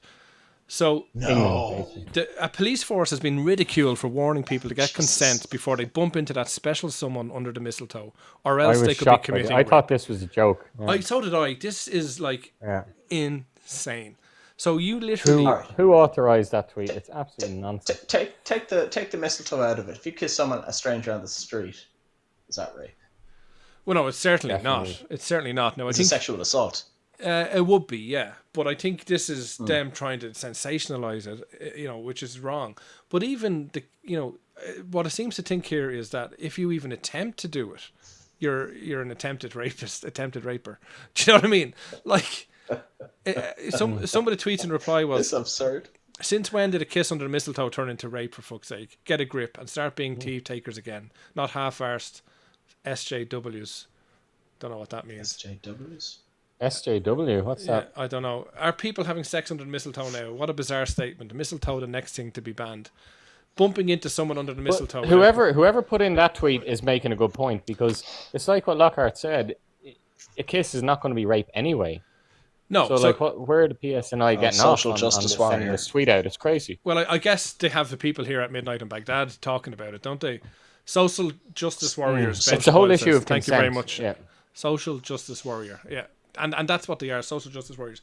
Like if you hang a bit of mistletoe and you put your face out for a kiss, are you an attempted rapist? Like can you be prosecuted for even attempting to do that's soliciting sex. If you stick your face out for a kiss, but it's a prostitute. It's absolutely gone mad, and yeah, I don't know. Do you remember 2 years ago the song "Baby It's Cold Outside"? Do you remember that song? I do, yeah. And they were trying to get that banned from the radio because there's a line where the girl says, "What's in this drink?" And then suddenly that became it was interpreted as maybe that he spiked her drink. And people weren't going to play that song on the radio. But I think that is. It sounds like it's a very similar. It's just a. But let's look at it from the other side, right? If you're at a work party and there's mistletoe up, and there's a beautiful girl sitting under the mistletoe, suggestively just standing there directly on the mistletoe, and you've had a crush on her for months, right?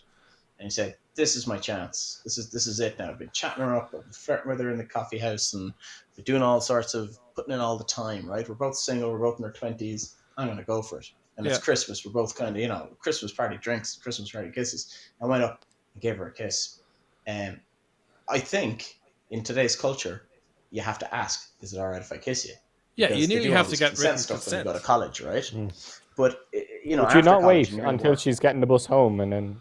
When she gets off the bus, you get off the bus. Follow her to her door behind so she doesn't know you're there. No. But you nearly be better off because at least you'd be hung for a sheep as a lamb. Like, do you know what I mean? But what if you kiss her and you had herpes and she didn't want the kiss anyway, and then it turned into a whole fucking ordeal because she got the You've herpes, assaulted her, and then a sexual assault causing harm, and you've transmitted a disease, and the company's liable because you did it under their roof, and everyone loses. Just. Isn't yeah? Do you think it cuts both ways? What if you're standing under mistletoe as a male, and the woman comes up and kisses you without your consent? Then is she equally? It's the same thing. It has to be the same thing. Is she good looking? Like, but I would love to see if there's any police station in the north that would actually, even tolerate a complaint like that. Has it ever been? But of course they'd have to tolerate it. Of course they'd have to tolerate it. If somebody makes a report that they were sexually assaulted, it would have to be investigated. Of course it would be. No, if someone said I was standing, I saw your Hello, tweet, Pork Chop, welcome to the show. Standing under mistletoe at a Christmas party, and someone kissed me without my consent, and according to the tweet that you guys put out, I've now been raped. Yeah, that's literally what the person says. Then does that have? But they'd have to invest. They'd have to investigate. They would 100% have to investigate it, and the conclusion might be, well, then no, this is bullshit. But they'll definitely have to do it, and that's what we're dealing with here. Just to kind of go over the comments there. What if it was a load of twinks?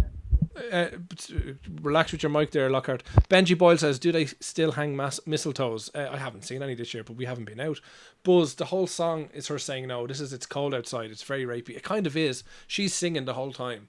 I think she's supposed to, I think Buzz, my interpretation of that is that she has to pretend to want to go, because she has to keep the, not the walk of shame or whatever, but that she has to show that she's a bit of a lady. She has to show that she's not easy. Yeah, but she actually really does want to stay. That's my interpretation. That's not. I know, and you kind of have to think that. You could easily draw, but not really. You could easily draw the conclusion that it was him kind of forcing himself upon her. Buzz, we answered that. Budge says, kissing some bird in a nightclub back in the day without consent went one of two ways: a slap on the face or in your rocks. And Budge says no means no. But Budge is onto something there. I kind of had a different kind of growing up experience, I suppose. I didn't essentially do that, but I was present and I could see that kind of stuff going on. And the way people came on to people in nightclubs was that they'd go up and they'd bump and grind against them, and if they got a reaction, they go in. You still do that? But do you think that still goes on that way? No. But there's people, I'm sure, being prosecuted for that now, because people are making these complaints. Oh, that his hand touched my ass, or that he put his hand on my hip, or he. But I'm not being funny, but how do you know if? Do you have to do internet dating now to know that they're interested? Like, if you meet somebody out, when do you know to go for a kiss? And do you always have to ask? Yeah, well, we talked about earlier on the show having kind of cybernetic implants to kind of enhancements into human beings and stuff like that. Maybe the future is that we'll have some chip in our hand and we'll go up, we'll touch it off someone else's chip if we're allowed to touch them, and it'll literally come up compatible with them. It'll come up their likes and dislikes, and you'd have to sign a disclaimer, to before you even say hello to them. That's kind of the way we're going, I think, because there's poor people being prosecuted for doing stuff that was. Ordinarily acceptable, and I think there's an ad on TV now at the moment with the guy in the park doing the gymnastics with your one, and he puts his hand in her arse, and your man goes, Jesus, he's a chancer, isn't he? And he is. That's all he is a fucking chancer. Do you know what I mean? Like, it's not much any more to it than that. But Goalie, you're pointing out a very realistic scenario, and I totally get that. But if we do go over the top in the law, and 9 poor guys do get in trouble, but the 10th guy was a potential rapist, so we save a girl from being raped or assaulted or whatever. Yeah. Is it worth it? If 9 guys get a slap on the wrist or whatever. I think guys just need to be more careful these days. They need to be more careful, but I think it's going... Everyone needs to be more careful. It's going a little bit, particularly guys, though, because they're more vulnerable to that thing. But it needs to get to an acceptable level. Like, Pork Chop says there, if you can't tell and have to ask for a kiss, you're doing it wrong. And you're right, Pork Chop. There should be just that moment where you look at each other and it just magically happens. But that does happen for certain guys, and it's just not requited. And he does it, and now suddenly, because he took a chance on love, he's going to be prosecuted. I think it's wrong. There has to be a balance found here somewhere. Guys, how else are we going to connect? Have you seen The Greatest Showman? I have, yes. You know that bit on the stage where the really hot singer kisses Hugh Jackman, The one with the and beard. someone photographs it? No, Oh yeah, yeah, and the everyone thinks he's guy. cheating on his And then wife. yeah, and he loses everything because she Yeah, essentially kissed him without consent. Yeah. Now I know this is yeah. 1800s, but She still, he assaulted lost him everything. essentially. Yeah. She did. I She just did. think He it's threw gone away too after far. her. We're not going to be able to physically connect anymore. And obviously, after a year that we've had where we are connected more digitally, I think it's You only don't going want to to do physically it's connect. only going to do more harm. Benji Boyle, what about the midnight kiss on New Year's Eve? Yeah, that's gone out the window now, isn't it? You know, do you remember that being in a pub or a house party, whatever, and you're kissing everyone, Happy New Year? You could be accused of sexual No, assault I don't there. remember that at all. If I identify as trans species, how do I get consent from another animal? Anyway, That's And the good thing is you can't be prosecuted in a court of law because you're not human. So you I win don't both ways. acknowledge your courts. there's a very Yeah. Charlie. There is a very good argument there because every law will be no person, no man, no woman. Yeah, like If, think of the American yeah, Constitution. if you legally identify as non-human, which they're allowing you to do now, are you subject to law? Because law doesn't technically cover you. Very, very Drop So if interesting. Dragon that Wolf chap email and see what he has to Harbison, the say. first cyborg in the UK, is Yeah, listening, he's going to go on a rampage tonight. But He's probably going to get in a van and replicate what happened the in colorblind Westminster fella. Bridge. Yeah, it's definitely something to watch out for, folks. And I'd like somebody to Lockhart, if you could take a note of that, please, and do a bit of research. Can I ask your guys' opinion on this one? You know Amy Barrett, the Supreme Court judge that caused all the controversy, Trump's nominee Yes. for the Supreme Court judge, and when she was eventually elected, she said she would not discriminate on a basis of sexual preference. So that was, her setting up her stall that she was going to be totally fair. And the LGBT crowd came out and obliterated her and eviscerated her for saying that the phrase sexual preference is outdated and is inappropriate in today's world because she's implying that you choose, that you prefer, that it's a personal choice as opposed to... it's a preferred. Yeah. Yeah, but that you've made a choice. I prefer 7-Up to Sprite or whatever. I get and that. They think it's inappropriate. I get that. I understand that line of it, but when you said it, it kind of struck a different chord with me. It kind of, and it reminds me of an incident where I think I was applying for a job or something, and on my application it talks about what you can bring or whatever, and I mentioned something like I have never called it. I've only have say 4 sick days over 8 years, all genuine, or something to that effect. I said. And I was told to take it out before I submitted it. And I was like, well, why? And they said, because by saying that, it suggests that, some of your other sick leave, or that, it's even a thought in your Other head. people's sick leave. Even other people's sick don't leave think was you not protest always too legit. much. Yeah, exactly. Yeah. And I was like, Yeah. actually, that's a good point. And I think what you're saying there kind of covers that same thing. Did you take that phrase out? I did, because I thought it was good advice, and it should have been obvious that You get sick leave. But if you take whoever told you that, right, was that was someone higher up in your job? yeah, obviously, somebody who was kind of Someone reviewing the in the document know, for right. me to kind of So someone who would do a lot of interviews. So if you go by that logic, so let's say you say never convicted of a sexual offence or of offence. yeah. Well, then that person's logic, it's suggesting that you've never been convicted, But you've thought about it. but you've thought about it, or else Yeah. you've been suspected. How far did they expect you to push it? Yeah, well, no, he's right though. He's saying don't put it in. He took it out altogether. Yeah, I suppose. So okay. I think you do need to be kind of careful with your wording and not always take things for face value, which you do. Budge says, although sexual assault is wrong... Face value is probably inappropriate as well. It probably now, is. so. He says, although sexual assault is wrong and terrible for the victim and should never be downplayed, finding the balance and where the line is nowadays, impossible. Bumping and grinding is assault now, no doubt. It's very sad how things have gone. Budge, Budge, I don't you're know talking to you, the two but wrong people here. I feel like we're on the same page in relation to this. No, that goalie, you're just being politically correct there. I don't think I am. You were the bump and grind master. No, Absolute but master. that's just the way things were. But that past. doesn't mean it's now. Well, it's not my past, but it's certainly it's certainly the way things were. And it shouldn't be assault. It's gone too far. But I think men need to be careful, for definite.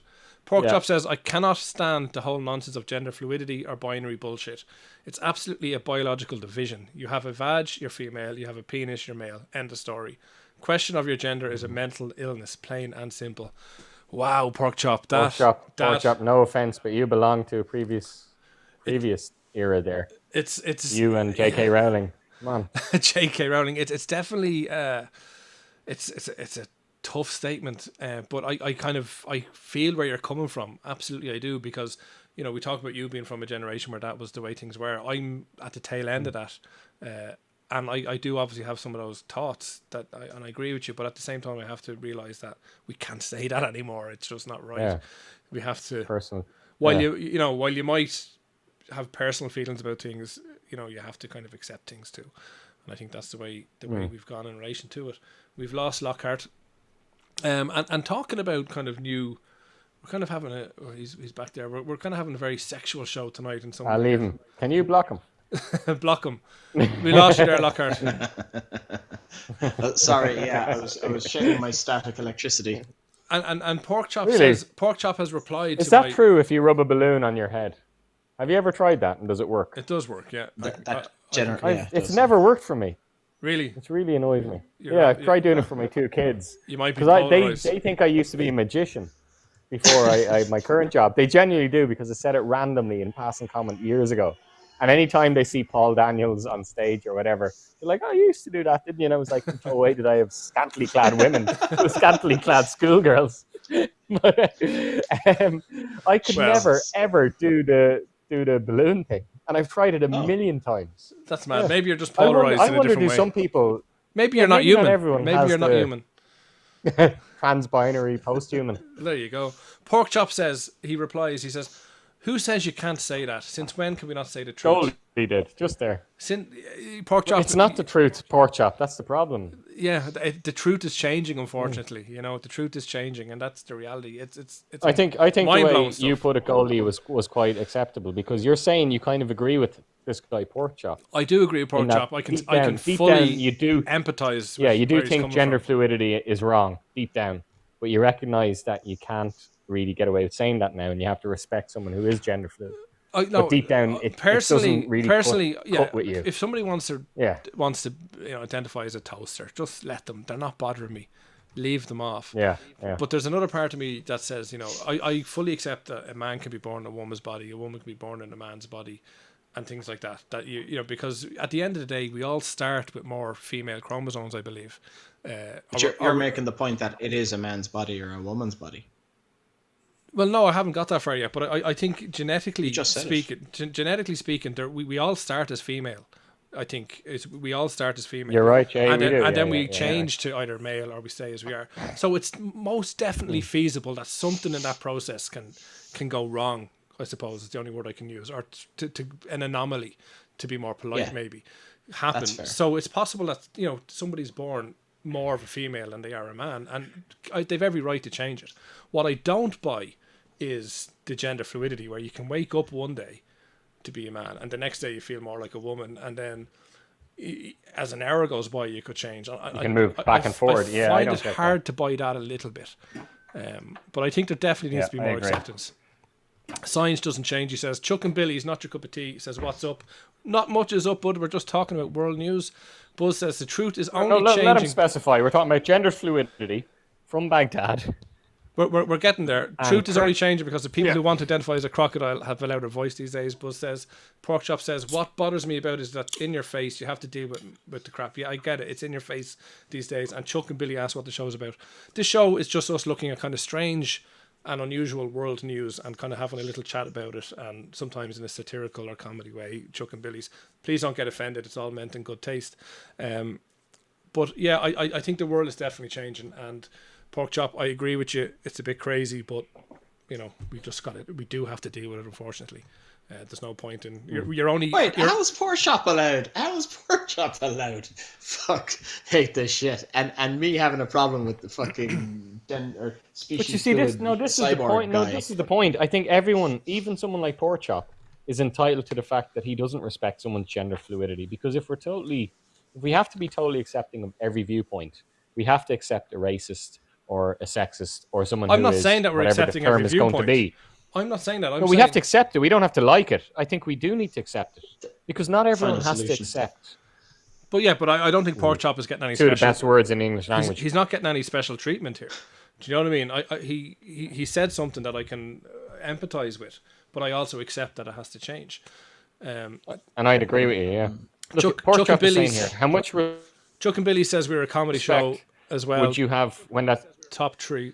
Sorry, Charlie. Just reading to Chuck and Billy. Chuck Oh, and Billy, thanks we're very bottom much. three. We're bottom three. Yeah, we're the bottom three at the moment. Hopefully, we can improve on that. But thanks So very this much is for like...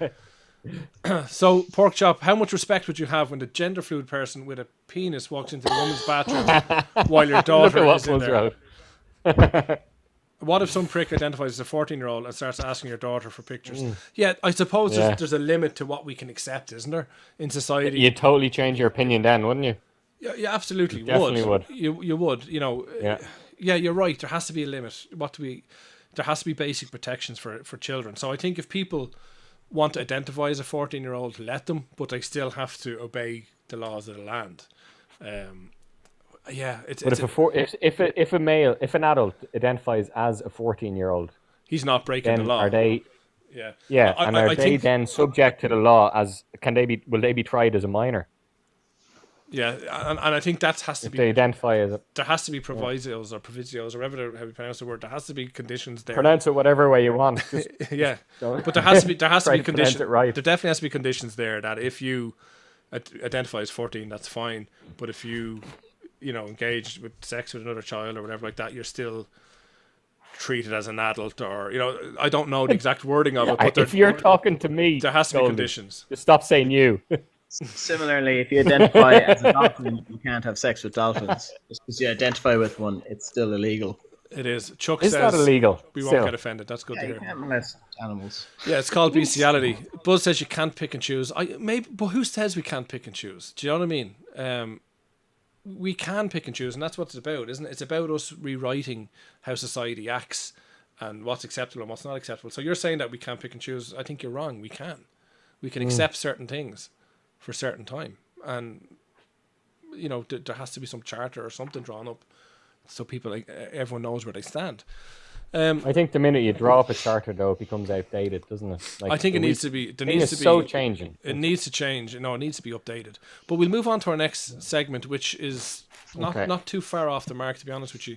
A sex addict sued Amazon owned platform Twitch. So basically, sex addict is suing Amazon basically through Twitch for 25 million Love this, yeah. because it has too many scantily clad gamers that left him excited and he injured himself.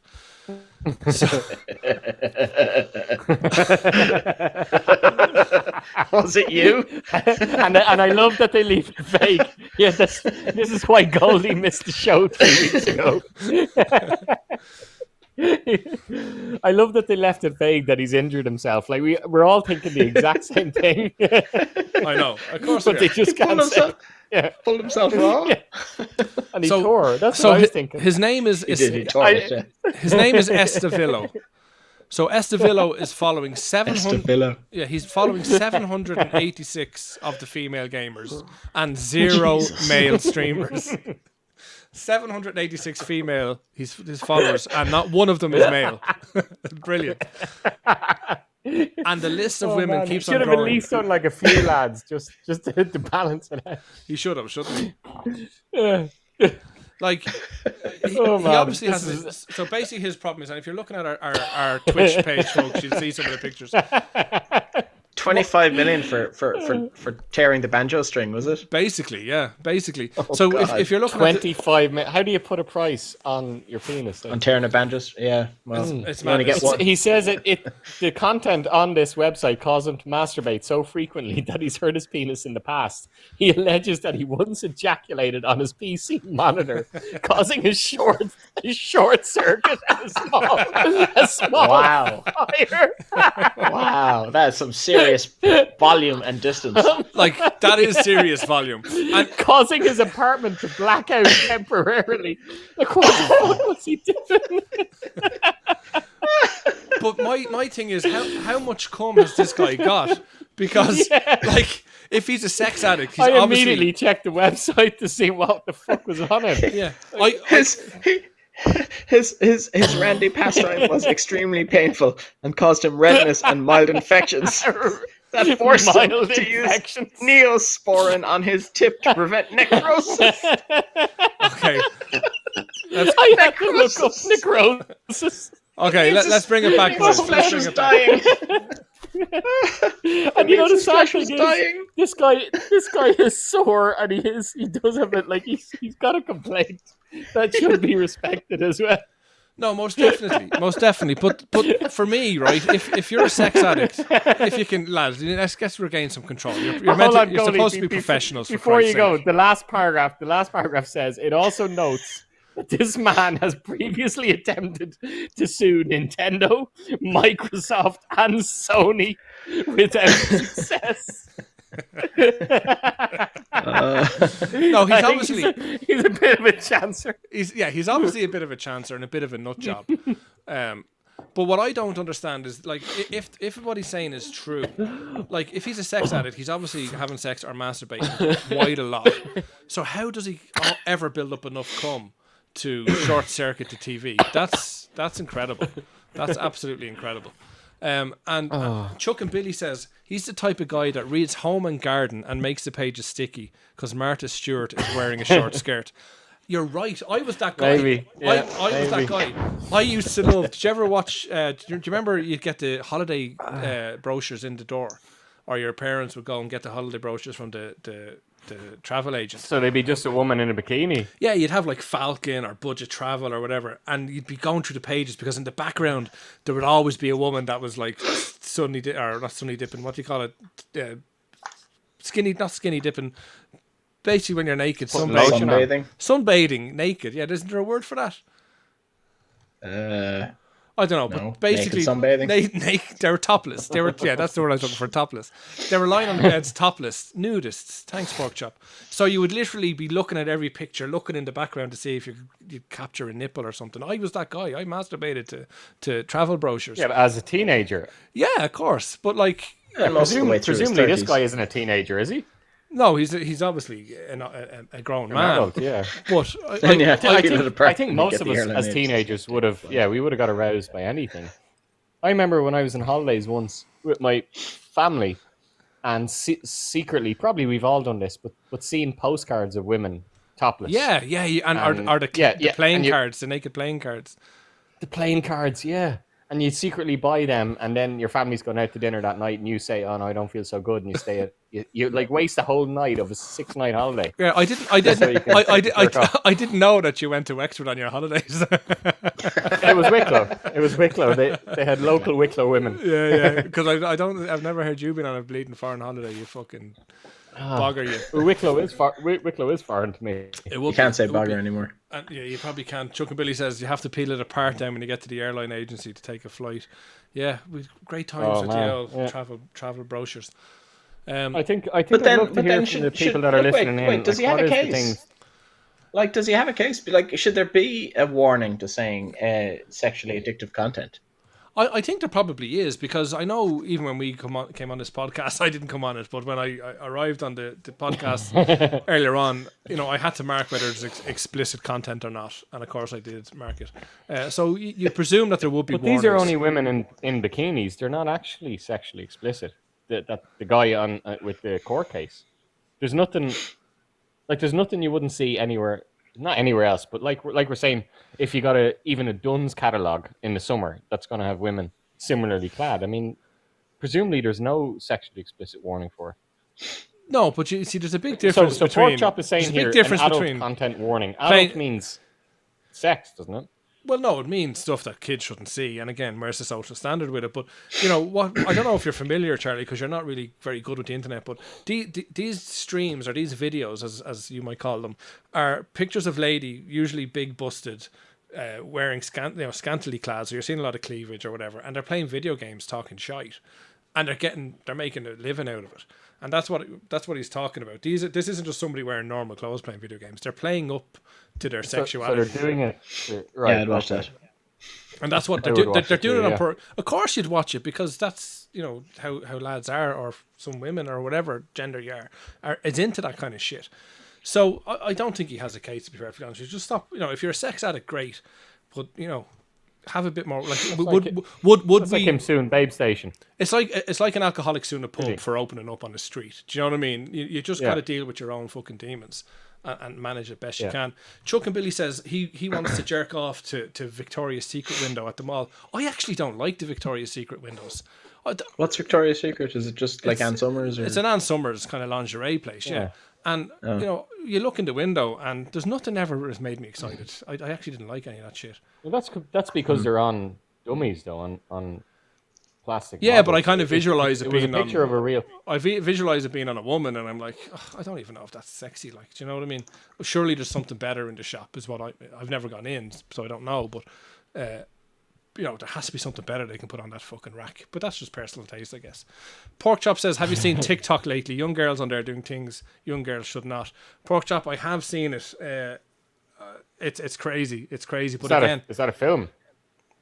No, TikTok is another app where you show 60-second videos yourself, and girls are dancing on it and doing all sorts of shit. And yeah, it's addictive stuff, but it is wrong. Back in 10 minutes, guys. Are you serious?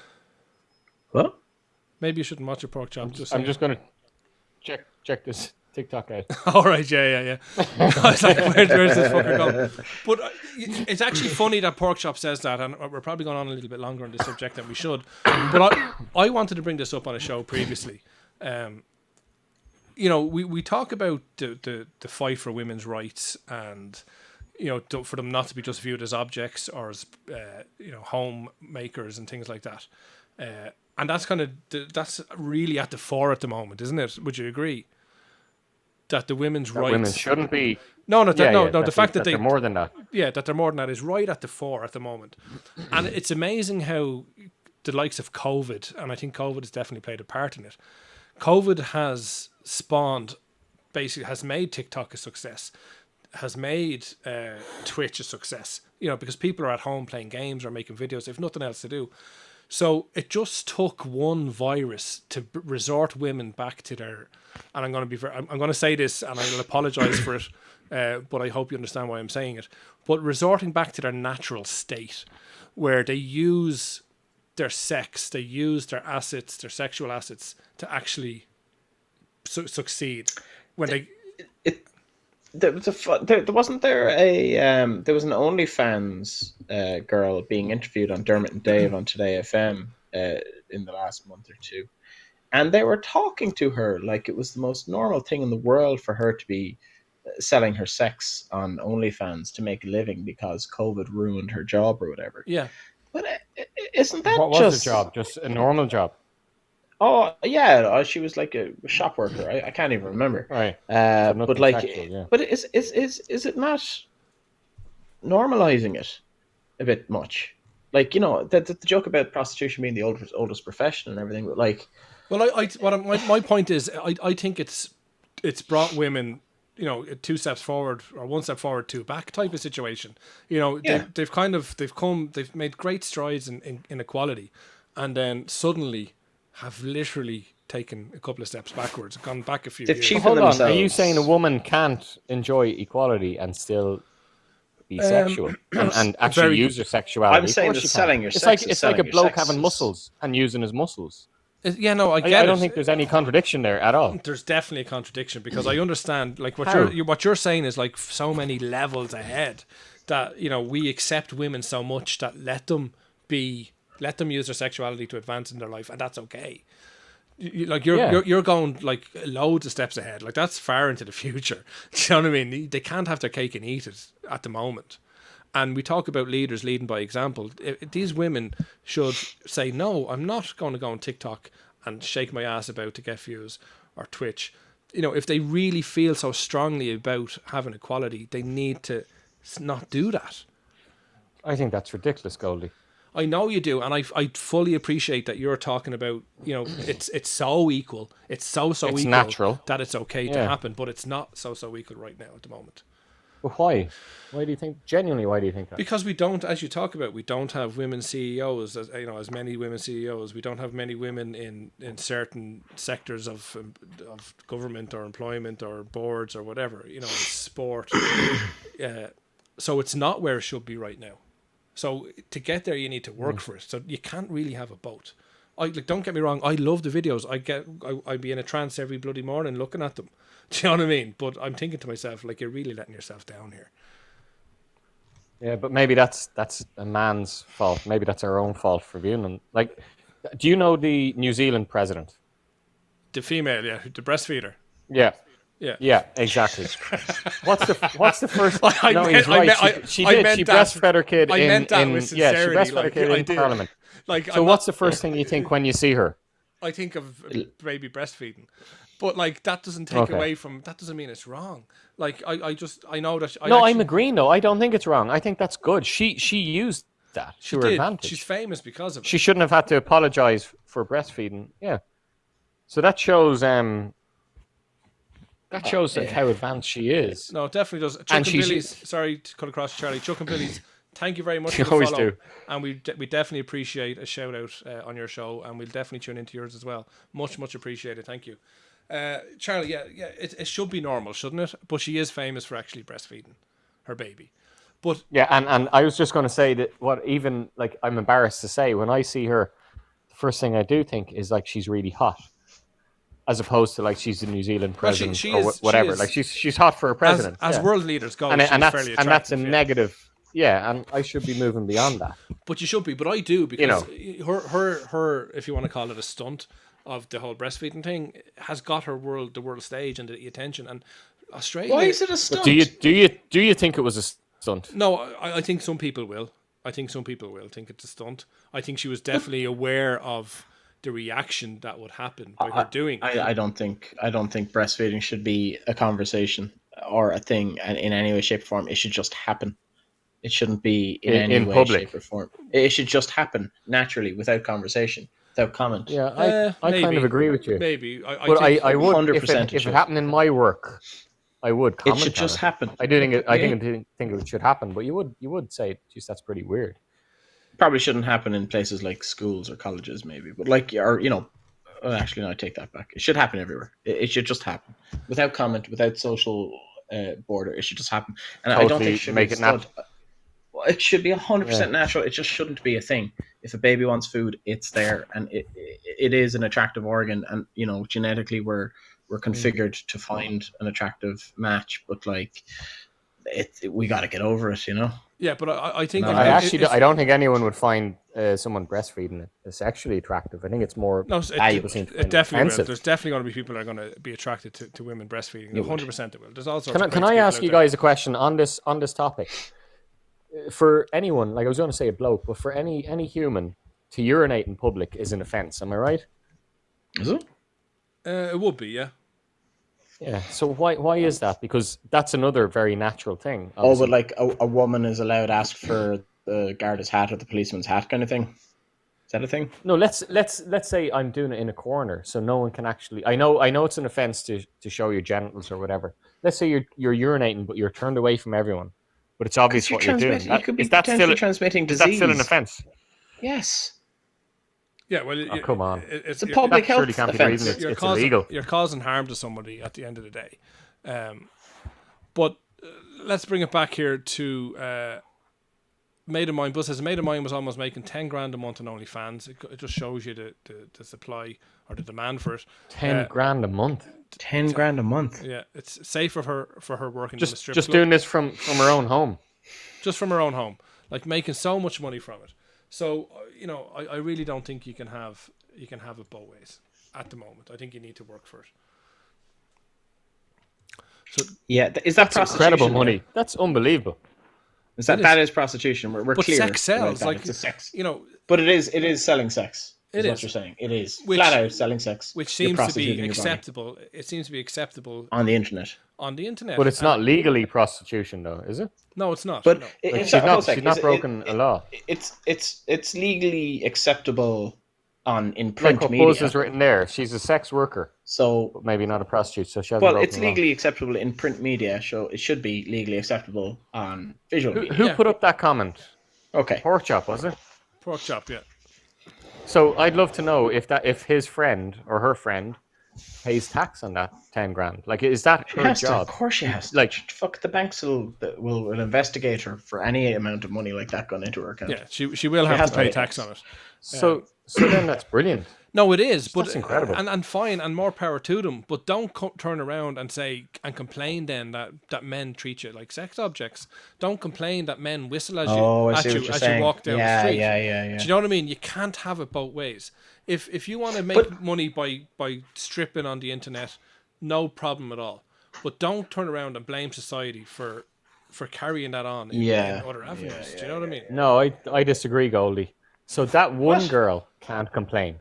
Just that one girl who's making money off her body can't complain. But then her next door neighbor who isn't selling her body on the internet can complain if men whistle at her. I know, Because she's and isn't not this doing my it. whole point? Isn't this my whole point? Buzz says it's on her terms on the site, and there's a difference than in her private life. But we talked about politicians not being able to have a private life. So if politicians want to lead, and we talked about this earlier, I don't know if you're on, but if politicians want to lead, they can't do certain things. They can't, there's certain things they can't do as a result of being in the public limelight. So if you're going to be one of these girls that is going to use sex to earn her living, well then you can't have it both ways either. You can't walk out onto the street and not have all those things. It's like, I'd agree with that. Yeah, but obviously the guys that whistle at her don't know whether she's exactly. So online this or is not. this is my primary point then, in the sense that if women as a whole, I think, and we've accepted that 2020 or 2019 has been all about the year of the woman, and them getting more equality and stuff like that. So women should be joining that fight, but they're actually working against it now, in my view. I just still don't get how you're joining up the dots there, though. Because if they want to achieve this state where they're not seen as just sex objects, they're not seen as just homemakers, and they're valued as equals and equal pay and all that kind of stuff, well then they need to stop doing the things that traditionally gave them that stereotype in the first place. Do you know what I mean? Yeah, but Well, if a handful of women do it, you can't blame all women. it's hardly a handful. No, you definitely can't blame all women, but you Okay, can not a certainly handful, you can but- certainly condemn the ones that don't join in that fight. It's What? selfish. You're saying the old lady can look down her Condemn glasses them as at the young wrong. hot one shaking her tits? Yeah, I think one day we'll get to the point that Charlie talks about, that it will be okay because there will be all that equality, and then if you want to go off and do those Goldie, things, welcome the you new can do guy them. to the studio. Who have we got in the studio? We have KHN 28784829142222. Welcome to the show. That's definitely a transhuman. Definitely, yeah, we have some That's cybernetic like organism here. a robot. Budge says feminists are one of the world's biggest problems. So Budge has some very right-wing views. I can again empathize with him. I actually Not do fully. again. Yeah, I empathise with Budge as well. That's it. But isn't that you empathising with your darkest side of yourself that you But you try see, this to is the thing. I can empathize with a not lot deal of with? people. I'm very objective when it comes to things like that. I can take a step out of myself and kind of put myself in people's shoes. Isn't that what empathizing is? I can do it. You're good at that. Yeah, you always were good at that. I was, and I Here, appreciate what are that. the movie lines you most identify with when you ran? Who's drinking whiskey? Quickly, what are the most famous movie lines In what sense? come into your mind? Anything. What's the first thing coming into your mind? Like, you know the way people will say we're going to need a bigger boat. Yeah, What's coming into your head right now? I feel the need for speed is what comes into my mind. Right, Lockhart. You What about can't. You can't handle the truth. Two Tom Cruisers. Good one. 2 Tom Cruises. Pork chop, Budge, Buzz. Type in whatever you think. What is I your don't know. favourite I movie suppose like? because it probably not my favorite movie, but because of all the conversation tonight, I'm just thinking, come with me if you want to live.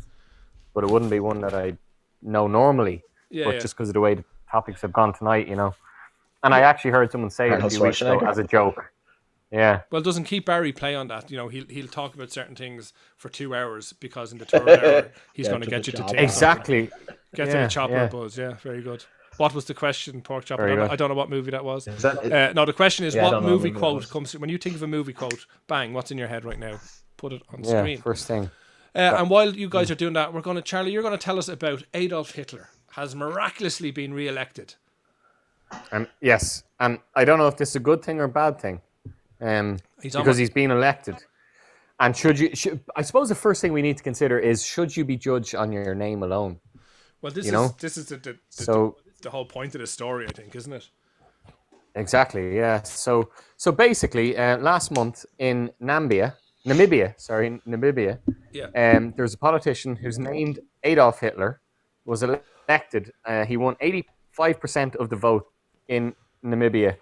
So he was elected as a politician, and his name is Adolf Hitler Yuana. Talk to me, Goose. And what I love about this story is he is named after the Adolf Hitler. Yes. But apparently, so the story goes that his father named him after the Nazi dictator without actually realizing what the name meant. Like, I love that as the excuse. I didn't realize it was a bad thing. So my father named me after this man. He says he probably didn't understand what Adolf Hitler stood for. Mm-hmm. So what I'd love to know now, his father is deceased, unfortunately, but his father must have known that Adolf Hitler was the leader of Germany.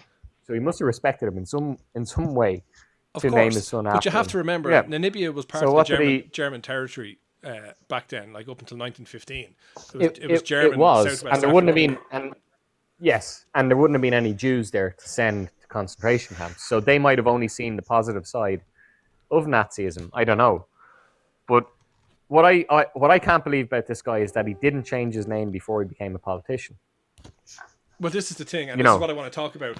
If you're watching Twitch, folks, you'll just see kind of some of the story there. But aren't you destined? Doesn't your name kind of define your destiny in some way? There's a I'd TD agree in with court that, named yeah. Michael Collins. He's a gobshite, but they keep re-electing him. Yeah, like And do you think it's because of his name? yeah, like he Well, clearly because of his name. It's the most Yeah, popular. in If court. you see Michael Michael Collins on the Collins, ballot yeah. sheet, like Yeah, we're in you the gotta era. vote for him. We're in the There's era. something residual in your We're in the DNA. era of Donald Trump. We're in the era of Iria. You could say Iria. area. I'll say what I like. Yeah, of Boris. You'll say what you like. Yeah. So you can see why having a name such as Bojo. that would actually appeal to people in certain respects.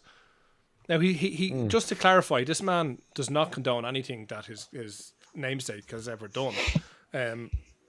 But he but all he'll be remembered for, will he be remembered he for definitely something got elected. different? Part of his election was definitely because of his name. 100%. It has to. Oh, be. do you actually think that, Goldie? Yeah, like he was destined to enter politics because of his name. So, what other names can you think of that people have been born with that, guaranteed them success? Now, we can talk about people who are obviously, children of stars and things Or like the opposite, if you want. Elon Musk's child, whatever his I don't know the name. How do you Something pronounce 12. his son? It is a boy, is it? It's a boy, yeah, something 12. I forget the rest of it. Yeah, but he's So obviously... why would you name your child that? But you'll Just because never you're a fucking billionaire, forget you it. can do it. You'll never forget the name. Oh, what? I think it was You'll a never Jew. forget the name. I think Well, the father do you knew know what he that in was doing. Sweden you can't name your child IKEA? You can't, You're joking. because can't. it's Can't. copyrighted. Yeah, because copyrighted. Yeah, Yeah, that's interesting, all right. which But didn't they is make so up you the can name see Jesus why. as well? In some countries, like the way you see footballers in South America called Jesus. So in some countries it's illegal and in others it's not. Because I remember But growing Jesus, he wasn't born Jesus, the actual Jesus, the Christ. Like he wasn't born Jesus. They gave him that name. up. He was born RoboCop. Yeah. No, it was what was it Jeshua? Kalel. Jeshua? It was more like Joshua. It was Heshua or something. It was Jesus. nothing like Jesus. Jesus. It was no, it was like Joshua or something like that. Okay. And of course, you have the Joshua tree. Meeple's Champ says to infinity and beyond as his. Yeah, but you're not tagline that suggesting comes to mind. Jesus was named after U2 album. No, I'm I think suggesting you're the Bible kind gave of right, him an Lockhart. In identifiable some countries, name you are not because allowed to use Yeshua. you're not allowed to use the word name Jesus. But I used to think Christ was a surname. Like that goes to show what I thought. Yeah, It everyone kinda was, if Everyone he's kind of God. thinks everyone thinks it's a surname, all right. Yeah, and it's funny. My daughter always goes Jesus Christ, and I look at her to scorn at her to say, you're not allowed to say that, and she goes superstar. Who do you? And she just starts singing a musical. I'm like, oh, you're just singing a song. She's like, yeah. So she's cute. I'd But, love actually if someone who's listening in could check this. But I remember hearing that you cannot christen your name Adolf. in Germany, yeah. Adolf Hitler in Yeah, I heard Germany, that. that it's banned. Now, Hitler is a surname. There's not many Hitlers around, and I think Hitler's family changed their name. Yeah, you would, wouldn't you? If, But if your so- name was Hitler, so you'd have yeah. to change it. Yeah, so I could be wrong, but I think you can't name your child Adolf Hitler in Germany. It's against the law. No, you definitely So I'd can't. love if someone could check that. You're sure of that, are Yeah, you? I'm sure of that. Porkchop says the Oh, fact he's sorry, yeah, elected. yeah, Austria as well. He was Austrian, not German. The fact He's he's Austrian, elected yeah. tells you the people didn't care, says Porkchop. Budge says, and what? It's just a name. Buzz says names are great. They are. It's how we know each other. Porkchop. That's the best comment of the night. Yeah, names are great. Names are great. Porkchop says your name has no control of your destiny. Your actions do. Probably very true, but I think having the right name helps, because otherwise, why would Elton John be Elton John And people change their names. and not Yeah. his other name, which I can't recall at the moment? Graham Norton's name is Walker. Graham Walker. Look, that's a great name, though, isn't So why it? did he change his name? He didn't want to be There associated was with already Texas. someone registered with the. Oh, we have the someone Screen has Guilds. just let me know that you can name your child Adolf, and there are 46,000 people living in Germany with that name. So thank you, caller. Yeah, but Wow, I don't think you can call them. And they've also Adolf said I have Hitler. the best and nicest laugh I've ever heard. I wish they'd type that in. Thank you. The best and nicest laugh I've ever heard. Your mum's not really on Podbean, is she? No, and thank you, man. Yeah. Porkchop says your name It's is good. not. Oh yeah, sorry. Family matters. Of course, my mum named me, so she's gonna love my name. Buzz says he's seen somebody in work named Sally Sucky Cock. That's very interesting. She's got to be It's Asian. unfortunate. Meeples Champ says great kid, don't get cocky. Porkchop, Mel Gibson, great name. Yeah, Mel Gibson is a great name. Mel Gibson is Meeples cool. Champ is Is that great his name. actual real name? Yeah, John. Is Mel Gibson's name his real name? I think it is. John That's a Wayne. brilliant name. John Wayne. That was a brilliant name. That wasn't wasn't his real name. No, that was a made Marion. up name. I remember his name. Marion. Yeah, Marion. It was a woman's name. Yeah, Marion. it? So he had to change it. Yeah, Can but you isn't- imagine? But when you think of John Wayne, you just immediately think of a cowboy, don't you? Like I always kind of Yeah. thought that. I always thought that John Wayne was actually the name of the character, not the actor, as a kid. Do you know what I mean? Because his name was just so synonymous with cowboys. Did your dad like John Wayne and Western films? Like, did you grow up watching them? I wouldn't say my Or- father was into them, but no, I certainly would have watched some of them. All right, yeah, Okay. for sure. John Wayne. Pork has said John Wayne equals badass. Yeah. Yeah, no, it definitely does. You know what? And I suppose in our generation, I'm thinking John McClane equals badass. Was does, it John yes. McClane? John McClane. Yeah. Was that his first name? Yeah. Yeah. Yeah. He was a badass. Yeah. Mel Cullen. Maybe John is a good name. Mel John is not a bad name. We're going to move on to one of our final stories of the night, folks, and it is. Nakatomi Plaza. I haven't heard that phrase in a long time. I know. You know the way people have a debate, like, is Die Hard a Christmas movie or not? How do you guys stand on that one? My And brother most watches it every Christmas without fail. Yeah, no, it's What most do the definitely. listeners think? They're all set around Christmas Eve and Christmas Day and stuff, aren't they? You know, it's always Christmas. When it's Is happening. that what makes it a Christmas movie? Yeah. And the final song is a Christmas song, isn't it? The end credit song. In the second one, it is. Yeah. Let yeah. It Snow, it's isn't called it? Yeah. Let Let It It Snow. Yeah, I love that bit. Yeah. You know, so it most definitely is a Christmas movie. But folks, we're going to move on to the mystery of the monoliths. If only it were aliens. So I think you guys are aware that only. across the world over the last couple of months, these kind of metal structures, monoliths, have been appearing in strange places on top of mountains and deserts, and people think it's alien in origin because of obviously the great movie 2001: Space Odyssey had this kind of monolith. Have you seen this story? Yeah. What you're thinking? Well, the artist for the original monolith came out and said he installed it years ago. It was only noticed this year, but Are you serious? Years ago. yeah, like 6 years ago or something like that. It was recent enough, but are we that bored? I suppose we are. Like, as a society, we're absolutely bored off our rockers this year. Yeah, Like, as a world. And this was coming up wildly with interesting. We're coming up with stuff because we were kind of following it, weren't we? It was kind of like, where will it appear Yeah. next?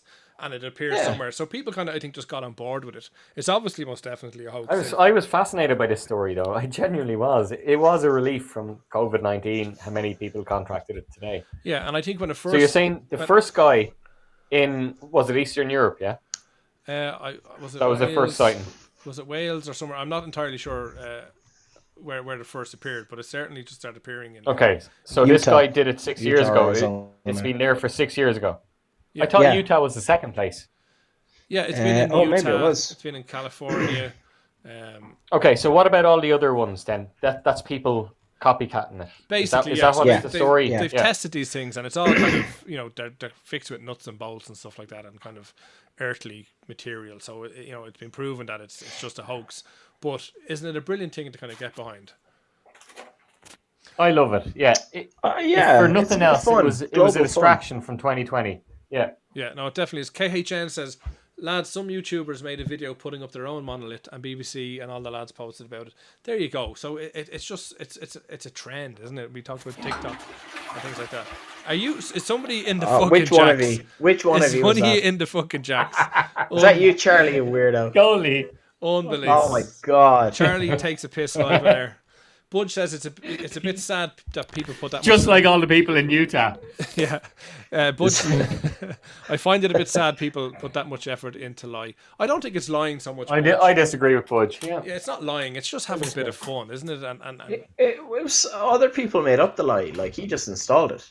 He didn't lie about it. He just installed some street art, albeit in the desert. And we took it on board as a society and said, "Oh Jesus, it's aliens," or whatever the international equivalent of "Oh Jesus" is. Yeah, and for one second, I was thinking, is this possibly? I don't believe in aliens visiting Earth. Obviously, I believe in the existence of aliens. But for one second, I did. Yeah. I don't believe they visited us yet, because I think we know. But I obviously believe in the existence of aliens. But for one second, there was a few days when I was in work, religiously checking that story every morning. I thought, fucking hell, if this is it, if this is the moment they've chosen to announce themselves. Because you look at the monolith, you think 2001, and I'm not saying I bought it, but I did. There was a part of me that got over the skeptical side and said, this could be it. But there's a fear on it, isn't and there? I wanted it. No, I wanted it to be. But we're scared. I wasn't scared. Well, we're scared people. If you think about it, we kind of hope things to be true for a little second. Do you know what I mean? We look at it, and the childish part of our brain, or the fantasy part of our brain, kind of thinks, "Oh my God, what if this is true?" And then it takes maybe a second. It takes a second or two for your normal intelligence to kick in. But for that moment, you think, "Oh my God, I hope this is true." I fully endorse that and get behind it. So you did hope, as in it was aliens? Yeah, I did, because at the start there was very little known about it. It was just this thing appeared and nobody knew anything about it. So it was a lovely story. Just built excitement. It changed. Yeah, and do you agree that for 2 weeks maybe it changed the narrative of news of 2020? It definitely did. It didn't last, unfortunately. It was refreshing, and it was positive.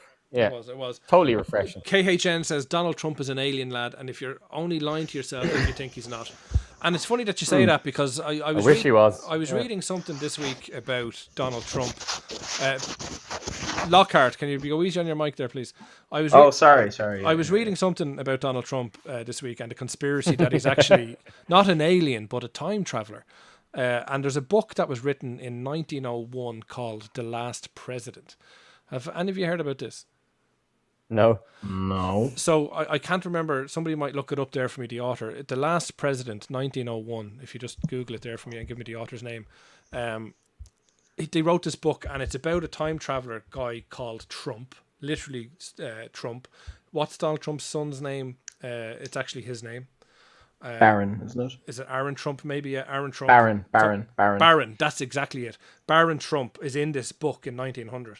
You're kidding me. Yes. 1901, this book was written. Yeah, and he travels back in time to become the president, and he's told to do this by a secret character called the Don. And you're kidding me. No, and in the story, can't be true. It is true. And in the story, he divides America so much that he is actually the last ever president of America. That society divided itself so much and went into conflict with each other that all government kind of broke down. So he was the last president. Goalie, I'm not saying you're lying, but if that is real, wouldn't we all be talking about that? Look it up. Google it now. That's such a huge thing. Yeah, it is. A book that was published 120 years ago. I think it was like a series basically of 3 books. about Donald Trump. Yeah, a series of 3 books. The Last President and some other things. Somebody else might bring it up there for us. That's amazing. If that's true, that's crazy. Buzz says Ingersoll. I remember Lockwood a mate of mine telling me. Ingersoll Lockwood, the author of that book. Wow. Thank you. I'm going to check that. That's brilliant. Lockwood, no relation to you, Lockhart, no? No, very distant. I remember a mate of mine telling me Saddam Hussein wrote romantic novels. And this was before the internet was widespread on phones and stuff. The 19th century, he says. Yeah, go on. And I was like, fuck off. There's no way Saddam Hussein the president of Iraq wrote romantic novels, and my mate it was Russell, as you know, Goldie. Yeah. And Russell was like, not only did he write them, he's still writing them as president, as he's eliminating the Kurds and so on. And like looking back, and you can check it out, he did write romantic novels. But people are we talk about so politicians crazy. having private lives. They do have it. Mm. You know, he did have a soft Yeah. side to him, I guess, and he was kind of sold out by the That side Americans to as him, well. yeah. Budge says, I don't think if aliens Potentially. were going to make contact, they'd make more of an effort than a metal pole that resembles the spire. You're probably true, Budge. I don't know. Couldn't they have a sense of humor like humans? Well, And maybe make us work for it as well, like, you know. maybe I think Budge, if I was an alien, for example, and I was going to try and make first contact with a species, I wouldn't want to rock down to my spaceship and go, "What's the story, lads?" Because I'd frighten the shite out of them. But I'd probably leave kind of Do something more subtle. I'd leave little clues over time to kind of get their psyche around a possibility of other life. And when Like the Simpsons predictions. Yeah. yeah, and when the time was right, then reveal yourself. So yeah, Budge, I think that's what you would do. Buzz says it was published in 1896. So this is a book that basically predicted the future. But it can we can, If I'm only going to take one thing from this show, I'm absolutely shocked. Buzz, thank you so much for that, because I cannot believe this, and I can't believe it's not famous. I'm going to be telling everyone about this tomorrow. But There what was a book about written Dean Koontz? 120 years ago that basically has a president called Trump with a son called what? Baron. Baron. Barron, and he's led by a guy called Don. Yeah, And he and splits get American this, too, get and this. he's like, that's how is Sorry, that not in the news? extra. That's This, crazy. get this. He lives on Fifth Avenue, in the story, and that's where Trump Tower is. You're kidding me. Yeah, no, that's fact. But Now, but you look. I- Do Dean you Koontz wrote a book remember in when the 1981 coronavirus predicting happened and the everyone was saying there coronavirus. was a Dean Koontz book? Yeah, yes. the Wuhan 400 Yeah. in 1981. He wrote it about the weaponized Wuhan 400 virus.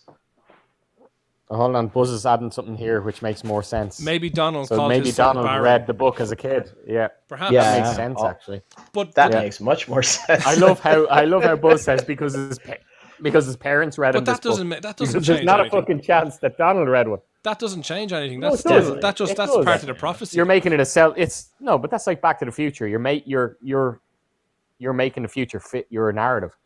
Yeah, but maybe that's why it Yeah. is the narrative. Do you know what I mean? Because somebody did pick, do that. Pick a book, Charlie. Pick a book now written any time in the early 1900s, and from this point on, make that your future.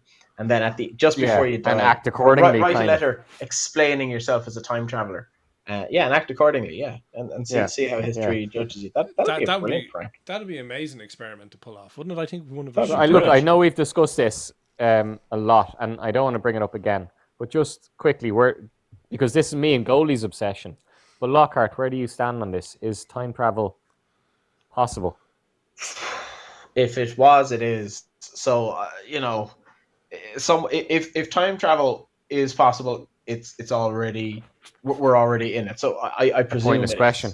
Yeah. It is pointless question, exactly. So you It's presume a it is? paradox. Oh, you presume Yeah, it's a I pointless presume question. it is because it is Not possible. Well, it's inevitable because as we progress forward through time, at some point we'll figure it out. If it It might be a- exists, it exists basically. That's Yes, exactly. Okay. You know what I mean? So then, Lockhart, where do you stand on the many worlds theory then? That The multiverse. every decision we make. Yeah. Yeah. Because if you believe in time travel, do you not have to believe in that? And that kind of then destroys your head. Well, you Oh, don't. God. Who says you have to believe in that? Did TV you watch Sliders or I any just of these did shows? there. Yeah, I don't think we have the. I don't think we can I'm talking about comprehend- actual books, Goldie, for once. Yeah, but no. But what I'm saying yeah. is, you're That's what saying I can't comprehend. to A lot believe- of you ask any physicist, I'd imagine actually, seems to acknowledge the acceptance of the multiverse, and that I can't get my head around that. That's because of the No whole matter what cosmic way I try to think radiation, of it. the cosmic microwaves outside this universe. Yeah, because if you Possibly, if and you scroll out and of the universe Einstein's- enough, yeah, I think it's probably, I think there is formula there to say it's possible, but the energy required to do it is impossible, essentially. I think what you should do. I don't think At the any of us have moment. the capacity to argue this properly. I think what we should do is seek out a physicist who went into physics for this exact reason to prove or disprove time travel and get them on. Call in. Well, to- if to they're the listening, show. more than feel If there is someone listening, yeah. feel like you should Because this call is- in, basically. But come here, can I This just is draw your ultimately the attention, question folks? that our life comes down to. Buzz says he doesn't think time travel exists or ever will. The end. But Pork Chop asked a very good question. if you had one chance to travel to any destination in time, where would you go? And we may have talked about this on a previous show, but let's reevaluate it. I'll start with myself, if you don't mind, folks. One thing that jumps to mind is going back to Jesus, the time of Jesus, just to see what the fucking crack is. Do you know what I mean? But in my just heart, as an observer, like in my You heart, don't even believe in that. in my that heart and boldly. soul, I kind of know that it's kind of bullshit. Like, do you know what I mean? So I'm happy to just leave that as it is. So then I'm like, well, what would I really like to do? And again, I'd love to go see Jim Morrison live in 1967 at the Hollywood Bowl or whatever year it was. So you would go back in time to see a gig. Yeah, what the fuck That'd be else? it. You'd use bit your one gift of narcissistic, time isn't it? travel for that. But the For Bible, Jim Morrison, maybe. but yeah. we have, like, Pork Chop, we have proof of the Bible. The Bible exists. Yeah, it's sitting on People my wrote shelf. it. People told stories of a man that probably existed and it expanded and whatever. Like, it's all there. But was he really the Son of God? Did he have all these powers? But sure, we know we we want know to believe the it, Bible but is reality just is stories to live by. It's a good book to live by. We know it's just stories. It's the zealots that exactly. Take it to So the what extreme. other point in time would you go back to that actually really meant Well, anything? can it be? Could I witness the start of the universe or the start of the You galaxy? don't have to. Like, You don't have to go backwards, Lockhart. You go forward. Okay, the end of the galaxy then, because after the expansion, people theorize about the big crush where everything contracts into a singularity. So I want to witness that singular moment at the start From and the outside end. time, though. Well, from an outside the universe If perspective, universe yeah. didn't exist, how can you exist? I guess is the question. But that But would. have you not heard, Lockhart, that when it constricts, you're looking for the moment when it constricts again? And isn't the Either theory that when the it big constricts, crush or it the will Big Bang, expand either again? one. Yeah. So the big crush will result in a next big bang. Like, I Okay, have so- theories that's the theory. that That's this the has theory, happened infinitesimally. That Yes. there's been big bangs, not just one. Yes. And there'll be, like, we all know the universe will again eventually constrict beyond our Yes. conceptualization. Well, of our it, theory is that, and that yeah. this has happened over and over and over. We're too small presumably. we're too small, and we exist for too small a time. Okay, to lads, we're getting fathom it very properly. heavy. Let's reel it in a little bit now. We're getting very November very heavy 2nd, there. 1963, JFK. No, we have Lockhart. Just read the Stephen King book, Pork Chop. We have Lockhart. Charlie, tell me about where would you go? I'd go to the moment my dad first cheated on my mum. Did you watch it? We want to jerk off. No, but I would if I could time travel. What would you do? Is that your own Probably conception? jerk off, yeah. Yeah. Okay, that's interesting. But like, I'd say like father, like son. but isn't it a big fuck you to the universe? You have this entity comes to you and says you can travel back to anywhere you want, and you're like, Charlie. fuck you. Let me see my dad. Charlie, imagine if you went back and there was no one there, and it was just your wand. I the was mistress. wrong the whole time. And my God, it was yeah. you the whole time, and you ended up going back to your mum, and you were your own father. Oh my God! Me and Goldie watched a film about that with Ethan Hawke. Yeah, the Premonition. Or I remember something like that. Yeah. He's He's his own. He's created his father and mother are the same person. Yeah. brilliant. If my father, a man with a low IQ, if he could achieve that, fair fucks, he had us all fooled. But he's already done it. You've done it. Yes, Congratulations. he has created the singularity. Those are very. Ollie Hickey, Weetabix, congratulates you. Okay, you've just revealed a lot of information there. But yeah, it's three very interesting times that we go back to. Buzz says, if Harry Potter was written and hidden in a cave for thousands of years, would we believe it's true? Maybe society will believe it's true. If Maybe it was. If records are lost, do you know what I mean? If there's some cataclysmic event, they could find this and think that there was a time when this stuff existed. Absolutely. Yeah. Buzz. Can I Benji- just speak directly to Buzz? Buzz, believe in magic, you muggle. Benji Boyle says, Jesus Goldie, a concert, I know, but where else would you go, Benji? Pork Chop says, my chance would be to... Benji, ask Benji about this one. Pork Chop I'm going basically back to meet a JFK. dead ancestor to say, stay there. What's that refer to? And Benji Stay Boyle there. says, Someone knocked down. oh my God, stay there. What does that refer to, Benji? Talk to us about that. That's Call fascinating. in if Benji. you... Benji, call in and tell us briefly about that. Yeah, ring. Jesus. Call Was in. he knocked down? Like, that's fascinating. Actually, Well, we gotta know no, that. don't let him. As in, don't No, no. emigrate. We could have discussed this for half an hour. That had so many possibilities. As Don't in- emigrate. Yeah, but maybe you Oh, wouldn't. wow. Benji, maybe you wouldn't exist if that was the case. Benji, you and I would have ended up together then. Quite I've possibly. always thought exist. that. Oh, Yeah. jeez. You wouldn't Deep. exist. This is way too deep. Benji, wow. I'm sorry that life has Benji, hit you don't so deny hard. we didn't want each other. We felt this a long time. How many times do I wake up in the morning and before I get out of bed, go check your Facebook and say, What could have been? this one last time. One last Very, time. very good. Very good. Okay, folks, we are going to move on. We've only got a little bit left in the show. We're going to move on to, I think, Lockhart's most favourite part of the show, and it is, oh, I'm an agony. And Nailed it. before we go, Nailed it. have you listened? Have you listened to From the Oust House yet? I have listened to parts of it. Yeah, Yeah, it's very, very funny. Alan Partridge's new It podcast. is so funny. Yeah, it's very, brilliant. very good. So this is the part of the show where I act It's as... funnier the second time. I'll just say. Okay, we will watch it. I act as an agony aunt, and one of you viewers Go on, no, or go- listeners has written into us this week. And what did they write in to ask Goldie? Actually, I wish we had discussed this earlier because it ties in with two stories earlier. But I'll just read it out anyway. Okay. Dear Goldie, I was invited to my mother's house for Christmas this year in 2020. It is the first full year that I have identified as a transgender female. My family have been incredibly supportive, especially my mother. She even helped pay for my transition. However, when I opened my Christmas presents, I noticed this year that all of them were for females. For males, not for females, as I requested. I was hurt, but did not say anything. Am I wrong? Okay. And what's this person's name? Good question. It's been left anonymous, actually. Anonymous. That's Okay. interesting. Okay, so dear... Yeah, so no female or male name. Dear, And I don't know what the presents were either. okay. So dear Anonymous, first of all, thanks very much for writing in to Agony Aunt. I actually want to say this and I don't, but I'll say it because I understand that it's somewhat offensive and the typical answer, but I'm going to just say it to illustrate the point. When you say you're transgender female, I think the first question that comes to people's mind is, what does that actually mean? Are you a man that became a woman or a woman that became a man? And I know the answer is that you were once considered by society a man and you're now a woman. So you're female. I see what you mean. Do you get me? Goldie, So yeah. I just want to, I do understand what it means, but I want to if we hadn't had the last bit of the letter, we wouldn't have known. Well, yeah. no. I get what you mean, actually. If she was just a female, she'd be just a female, but she's a transgender female. Yes. You know? There's a Yes. qualifier. You're So, always yeah. female. You're always No, female. I get what Goldie means.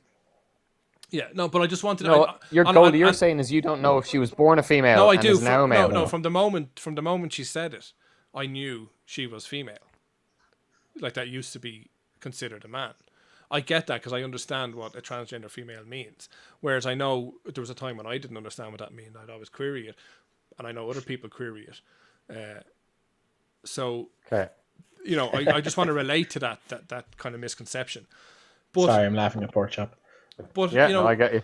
Yeah, I get you know, you. was it disrespectful for the person to buy you presents that would be considered for males? Isn't that kind of a contradiction? Her own man. Isn't it kind of a contradiction, though? Because we talk about, you know, it doesn't matter if a boy plays with a doll or if a girl plays with Action Man. You know, that's okay now, and we don't associate toys as being male or female. You know, more and more places are stopping for boys section or for girls section. It's just a Goldie, kids section. we still do. We still We do, do, deep but down. we're losing it. We're losing it. So I think she's a bit stereotypical to look for the respect and the recognition, but not accept the other side of it. That, you know, those. Well, we don't know what the Those- items were that were bought. Like Yeah, maybe but- they were. But what would be wrong? You know. Tell me a present that would be wrong to buy. Okay, so for- Penis she's a enlarger. female now, right? So what? Penis enlarger. What did Lockhart say? Yeah, okay. You said Flesh- Yeah, there you go. I know he's being facetious, but there you go. Yeah, a fleshlight is pork chop. Okay, says. so Pork Chop says. Yeah, let, like let me just address that, right? So Pork Chop says fleshlight. So maybe his mother, or her mother, apologies, her mother, was aware that she still had a penis. So, you know, that would still pleasure you. No, So she's it's a paid good for the present. transition. No, hold on. Yeah, the mum helped pay for the change. Yeah. But had the I transition think- occurred? Maybe Oh. there's. I don't know. Maybe there was. I'm Well, I'm she definitely regardless, not, she requested that all. She obviously requested to her family that to all be a presents female. be Yeah. for females. But I think So that's she's made this. hypocritical. I think that's hypocritical. Okay, But I do get what you're this is her saying, Goldie. I first. get what you're saying, but are you not just This is come her on? first The Christmas mum at should home have with been her more family. sensitive. Yeah, This is her first Christmas as a at home with female, her it's family as a going to be female, so and awkward. it's very sensitive, and it is all about her. And normally, I Yeah. hate this conceited bullshit, me. But in this particular instance, first Christmas with her family as a transitioned female, it's got to be sensitive. It's got to be all about her because it's the elephant in the room. It's a question on everyone's mind. So whether she'll definitely talk about it. So Yeah, why that's true. why it would be a bit absurd for the family not to recognize it and appreciate it and take it in, especially if the mother especially is accepting of it. But So, you're damned if you do and I'd damned be if a you bit don't. pissed As in, off. she's all like what Lockhart is saying. The mum is already. Yeah. So seemed can I just to have ask a question, recognised it Lockhart? and Would supported it. if she purchased yeah. instead of a fleshlight, if it was a vibrator, would that be more acceptable? Well, it's her mother, so no. I don't think it's Well, acceptable yeah, for well, her that mother said, yeah, in any this is a gift from situation to family. buy her a vibrator. I don't know if but- Pork Chop got that when she asked the question, but at the same time, what's the age? Pork But Chop- yes, I'd that imagine obviously would Goldie- have been more acceptable. His family gets him. Benji Boyle asked the Strange age. We stuff. don't know the age. They're remaining anonymous. But no, Benji, are you asking what my age is? I'm 41. I'm 41. Charlie, Single. will you stop Right. coming on to Benji, please? No, I think Permanent. Coming on to permanent anybody. I job. think to answer the question to anonymous, I think no, I don't think it is rude, and I think Two you just- pensions. You need to just take a step back, and you need to just realize that it's perfectly acceptable to be who you are, but that doesn't mean it's not difficult for other people to need time to realize it. So, no, I don't think you should be offended. I think you should. I think that's fair. I think that's fair. I think you need to just give people a little bit of leeway to kind of come to terms with this, and in time, they'll know how to address you in the correct way, and Yeah, I think that if you want Goldie, to be I agree accepted, with you, but it's- what I'm confused by is this person, this female, is saying that her mom totally supported her already. So what I don't get is if you've imagine you in this situation, like both of you guys are parents. I'm going to say fathers because you both identify as male. So both of you are fathers. So you identify your child. You've supported your child through this year, like Goldie, you said, a really tough year of transition, and you've been there the whole way. It seems like a slap in the face for that person's mom to then go and buy a very what obviously was viewed as a gendered present, as if you're saying you're really a boy. At the end of the day, you're really a boy. It's something my mom would do. I can't think So- of any gender-specific present I've ever received for Christmas. no, Ever. but I Really? think But what about boxer shorts though? Something like that. I don't know what this present is, but I'm But guessing. Why would you something- get somebody boxer shorts for Christmas? people No. do. People do. No, But- they do Come on, not. people always. I got a pair this year. I Like, didn't from this your year, but I did pre-pack. From previously. your significant other, not from your fucking kids. No, my wife always got me frying pans. And to be fair, your mother is usually the one that That's buys you sexist. that shite anyway to begin with. Like, Yeah, do you your know what mum I mean? is the Yeah. one that gets that stuff. Do you know what I mean? Yeah. Okay. Buzz So- says socks and jocks. So, Yeah, no, it is a but staple socks present. are unisex. From really, your aren't spouse, it is. Yeah, but I think let's get back to the point at hand here, right?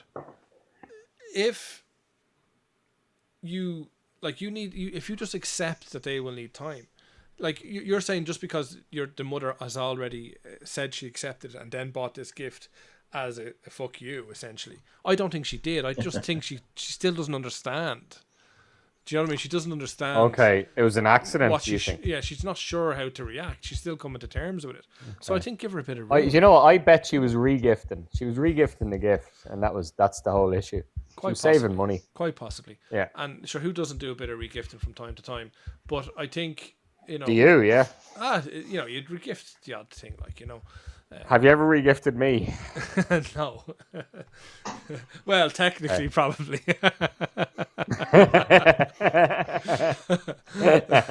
Love you, man. Fucking love you. Yeah, no, but I think definitely give her some slack, because you know what? At the end of the day, Okay, so you're saying Conflict. give the man some slack. conflict is not going to solve anything. So give her some slack, work on it, express your feelings, and move on. Yes. Was I think that's good brilliant. advice for everything. Someone Everything. So Buzz says, so someone bought the mother mail presents to regift. Probably the person who wrote in, and that's why they're pissed off. I know. It's good. It's good. I hope Just a quick question I though. hope that Let's go answers the back to this. question. What are gendered presents? Like quickly, what's coming into your mind Like apart from the dirty stuff? Joking. Barbies. What is a gender? You're thinking Barbie, aren't you? Is Okay, for Barbie. females. But it's okay. But it's a bra. grown up. It's a grown up. It's got to be a grown up. Also a grown-up. No one. It's got to No be one. bath Surely stuff. nobody Bath buys stuff, a bra perfume. for someone. Like, Perfume that's so or personal. There's cologne. two A measurements. dress. Pork chop says a dress. Perfume or Cologne. Actually, sorry. Yeah. Yeah, Lockhart. You have to be right. It's cologne, isn't it? It's got to Someone be got cologne. Lipstick. Yeah. No, but Although guys, these I don't know, days- pork chop. Lipstick. Is lipstick quite personal? I don't think you'd buy someone lipstick, would you? That's very Pretty personal. idiosyncratic. Yeah. Like, yeah. That's really sexy. Whereas gift cologne, to give anybody, you would especially take your a chance. daughter. Yeah. Buzz bought and Buzz, why were you buying your sister's car a present? That makes no sense. I think he means he regifted that. An essential oil diffuser for my sister's car. An essential oil. Yeah, it's amazing. Sister the must have shite. been pissed off. It's do you think presents display a mark of respect for people, or is it just something that people might be not in great financial circumstances, so you shouldn't judge? I haven't bought it. Oh, that's a tough one, goalie. The recession has changed. The recession in 2009, I'm going to say, and 10, has changed everyone's perspective of that, hasn't it? It has, but then Maybe, hasn't COVID reversed we that? grew up with that, yeah. But hasn't COVID reversed that? Because now There was a lot of spending this year, yeah. we're spending, yeah, but we haven't been able to spend our money traditionally, but now we're spending it like fuck. Every opportunity we can, we spend money. Buying all sorts of shit on the because we've internet so just to much get of it. just to get something in the post. Yeah. Yeah, so now we're just selling. Goalie, when we were young, we used to make each other a Christmas present, like a video or something. Yeah. And it cost nothing, but the time. Like you spent hours making me a Christmas present. I spent hours making you a Christmas present. And they were And then when our kids were born, we would just buy a Christmas present. Probably spend a lot of money on it. It was kind of meaningless though. So I think the comments here are very revealing. Yeah, I think so. I'm looking at them here. Quality of a present isn't based on the money spent. That's true, Buzz, because you can have. That's not true. You can PlayStation 5. Well, no. If you, if you queued, Lockhart, if you queued, fair fuck you. No, I was offered one. As Charlie said, Are you serious? Yeah, I was offered one for 800 quid. That's ridiculous. Absolutely. It was ridiculous. Some the fuck off. No, but let's not dwell on that, right? But the quality can mean the sentiment. Do you know what I mean? So if you, as you say, Charlie, spend a couple of hours making a video for somebody, the sentiment of that surely outweighs buying them a fucking definitely a stupid fucking present. Like, do you know what I mean? So I think even if the present costs €200, like But you and I, goalie, we're so hard working. We don't have the time now to give 5 hours to make each other a gift, which would be zero in terms of money because we just put together a video or video message or whatever it is. But we don't physically have the time anymore at this stage of our lives. We probably will when we retire. But when we did that, the value of the present. When we did that, we didn't have kids. Videos, or you did, yeah. We didn't have kids, but videos weren't a thing. It was a novelty. Like, there was no such thing as WhatsApp. There was no TikTok or Snapchat. Do you know what I mean? What we did was fucking on the forefront. Do you know what I mean? Of fucking. Yeah, like I still have those videos you made. Massively behind that. Yeah, you're talking about. And do you remember a girl I was going out with at the time made a sex video for you? Yes, I do remember that. Yeah, like that's you can't put money on that. Yeah. We're gonna need to see that video. There's a lot of Well, I still have. I came across it. A few months ago. I don't know if you still have it, goalie. I don't know. You probably. Right. Well, I have it. I'll put up a clip for us. Yeah. I remember that year you really pushed the boundaries with it, and I was very uncomfortable. With the content. Uncomfortable. Come on. with your mom walking into the room serving us milk and biscuits. Yeah. Bleak House Series 3. I thought they only made 2 series. Oh man. Pork Chop says the level or thought out into a gift makes a huge impact on how the gift is received, and I think that's very important because it's not that you're talking about level not as in price. You're talking about level as in thought, and thought is definitely, as we said, much more valuable. Buzz says the best present he got this year was a box of different soft drinks. I'd like to apologise for that. And is there something we can send Buzz here in the studio, because that's Yeah, that's we gotta. fucking deplorable. Surely this show is a better present than that. Come on, just listening to this is better than soft It's drinks. got to be, isn't it? Fucking hell. Like, what soft drinks are we talking about here? Are we talking about Coke, Are you Diet dating Coke? my mam, Buzz? Yeah. Do you remember your mother used to give us something out of the hot press every year? Something that was just lying at the back of Yeah. the hot press. I still get them. She still has stuff she hasn't used up yet. I got like memorable moments of 2013 as a DVD this year. I'm just after getting There a wasn't picture. that many. Sorry, Charlie. I'm after getting a picture there from Buzz, and it's literally a box, right? That's been repurposed. Probably held bananas or something before it. And it's literally now. I'll send this on to you in the group, but this is not even like neatly packed or anything. Now, I'd like to pretend or imagine that before. That when you opened it, that's what happened. You kind of, when you opened it, you kind of just fucked it all back in, and it wasn't I'd presented to you like fucking that. love to get that. Yeah, it's good. Like there's I not like would there's fucking Lucasade, love to get that. there's Pellegrino, That's awesome. Lilt, Lilt right D. on the top. like Lucasade Sport, Sunny D, the purple Sunny D. Orangina. Oh, There's lots of different drinks, but honestly, I'd be like, what the fuck That is brilliant. this? That's deadly. No, that's that's brilliant. awesome. Are you- What that's was that? brilliant. Orangina. That's the one I was thinking of. I love that. That's excellent. A 4 feet Yeah, if deep. there was Sidona, if there's Sidona in there, it's aced it. It's topped lots of presents I've ever had. He's complaining about this, is he? No, he loves it. He loves First of all, he loves it, right? Who gave it to him? Oh yeah. it. He'll tell us. Ask him. Okay, I think that's a Best cool present present. I've had. If you're into Sister, soft drinks, obviously. Genius. I personally wouldn't be overly happy with that, but if whatever you're into, I guess, What? Yeah, but obviously, Thanks for the there gift. must be a reason why you got this. Well, he, knowing Buzz as I've got to know him since he's kind of been a fan of this show, I get that he'd appreciate that, and as he says, his sister went back to college and doesn't have the same income this year, but that doesn't matter. She put thought into it. She kicked the shit out of the vending She machine. went, and like in fairness, she had to carry she was this shaking, fucking rubbing thing. up against it. She had to carry this fucking big thing to hand it to him. Yeah, Do you know what I mean? So to be fair, it's a very thoughtful present, and I know I think Very it's brilliant. thoughtful. I know that present. Buzz is into kind of his various different soft drinks and different things like that. So yeah, it is good. We're going to move on to possibly the penultimate segment of the show, and it's called Charlie's Conundrum. So this is where I ask Charlie. This is where Do you do that each time, or is that recorded? I do it each time. It's live every time. There's full heart and soul goes into that. Live on air. I would one day like to get a button that I can Unbelievable. press. I might just press a button and it does that for me. But no, Like you did with the toilet flush. Yeah. yeah, I like to do it live every time. I'd like to apologise for that toilet flush.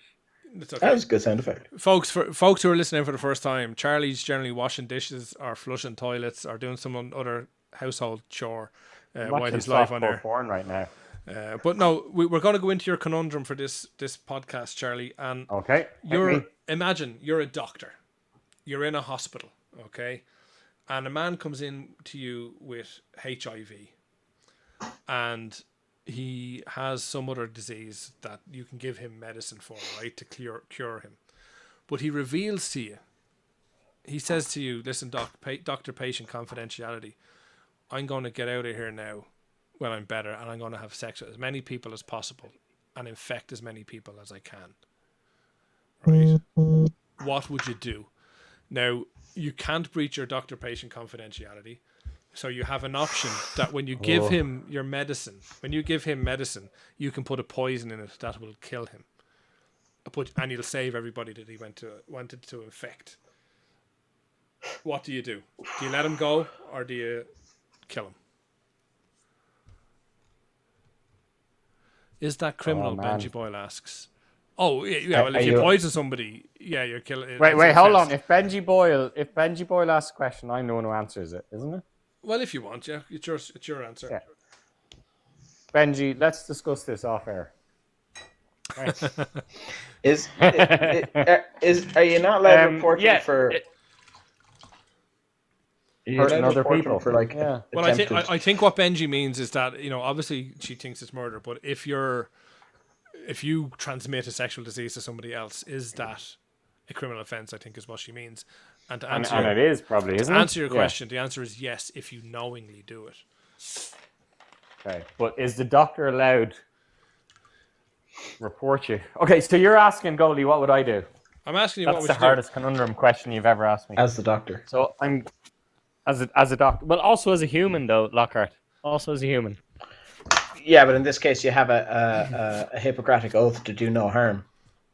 Yeah, but I don't Extends to don't the want to be a general population. hypocrite because Yeah. knowing what's gonna someone's actually told you what they're gonna do. So I think I can definitely. It's a really good question, but I think I know definitely what I'd do. I would report that person. Yeah. You'd No, but report you- the person, so you wouldn't kill them. No, I wouldn't. I don't think I could do that. We've discussed this loads of times. The only person I'd ever kill is if someone ever hurt my kid or your kid. We'll do that. So someone who's Revenge. talking about killing someone in the future, no, I'd report them though. Okay, Does a Definitely priest report them. does a priest Even if not I lost my job. encounter this dilemma all the time? Yeah, but Like- that priest that did that to me is dead. Oh, sorry. Also, it was negative. No, I mean, like, do people not confess murders to priests all the time and then say, "Yeah, I'll probably do it again"? Do they not have to deal with that all the time? No, I think there's definitely. You see, we're talking real world here, but like in real world, there's obviously exceptions where you can break it. But I suppose if we try apply that here, if you do break it, Charlie, your doctor-patient confidentiality, you risk your career because this My person. job. Because if this person actually doesn't go to kill anybody and doesn't even, it can't be proven that he said it, you have now Okay. become Like what a if it was target. like what you're saying is what if it was a journalist that was testing Exactly. how seriously do doctors? Now, Buzz I- says yeah, Hippocratic oaths I'd- aren't taken anymore. I'm not sure if that's true, but it wouldn't surprise me actually. By inaction, It's not taken are by you an him, but he's accessory? not a doctor By inaction, good point. are you an accessory? because you knew it would happen. Like, because you knew it was going to happen, he told you it was going to happen, you did nothing to stop it. Interesting So were you stuff. complacent? There's lots of ways to look at it, folks. Charlie, you're saying that you would report it, but you wouldn't kill I him. would, yeah. No, I don't think No, I couldn't. No, yeah. Okay, you'd risk No, your wouldn't. career and your family's livelihood, is what you're saying. Well, I don't wouldn't like. Sure, what about an anonymous phone call? But I would definitely do something. Yeah, I would. I would Wasn't report this the in person. Spider-Man?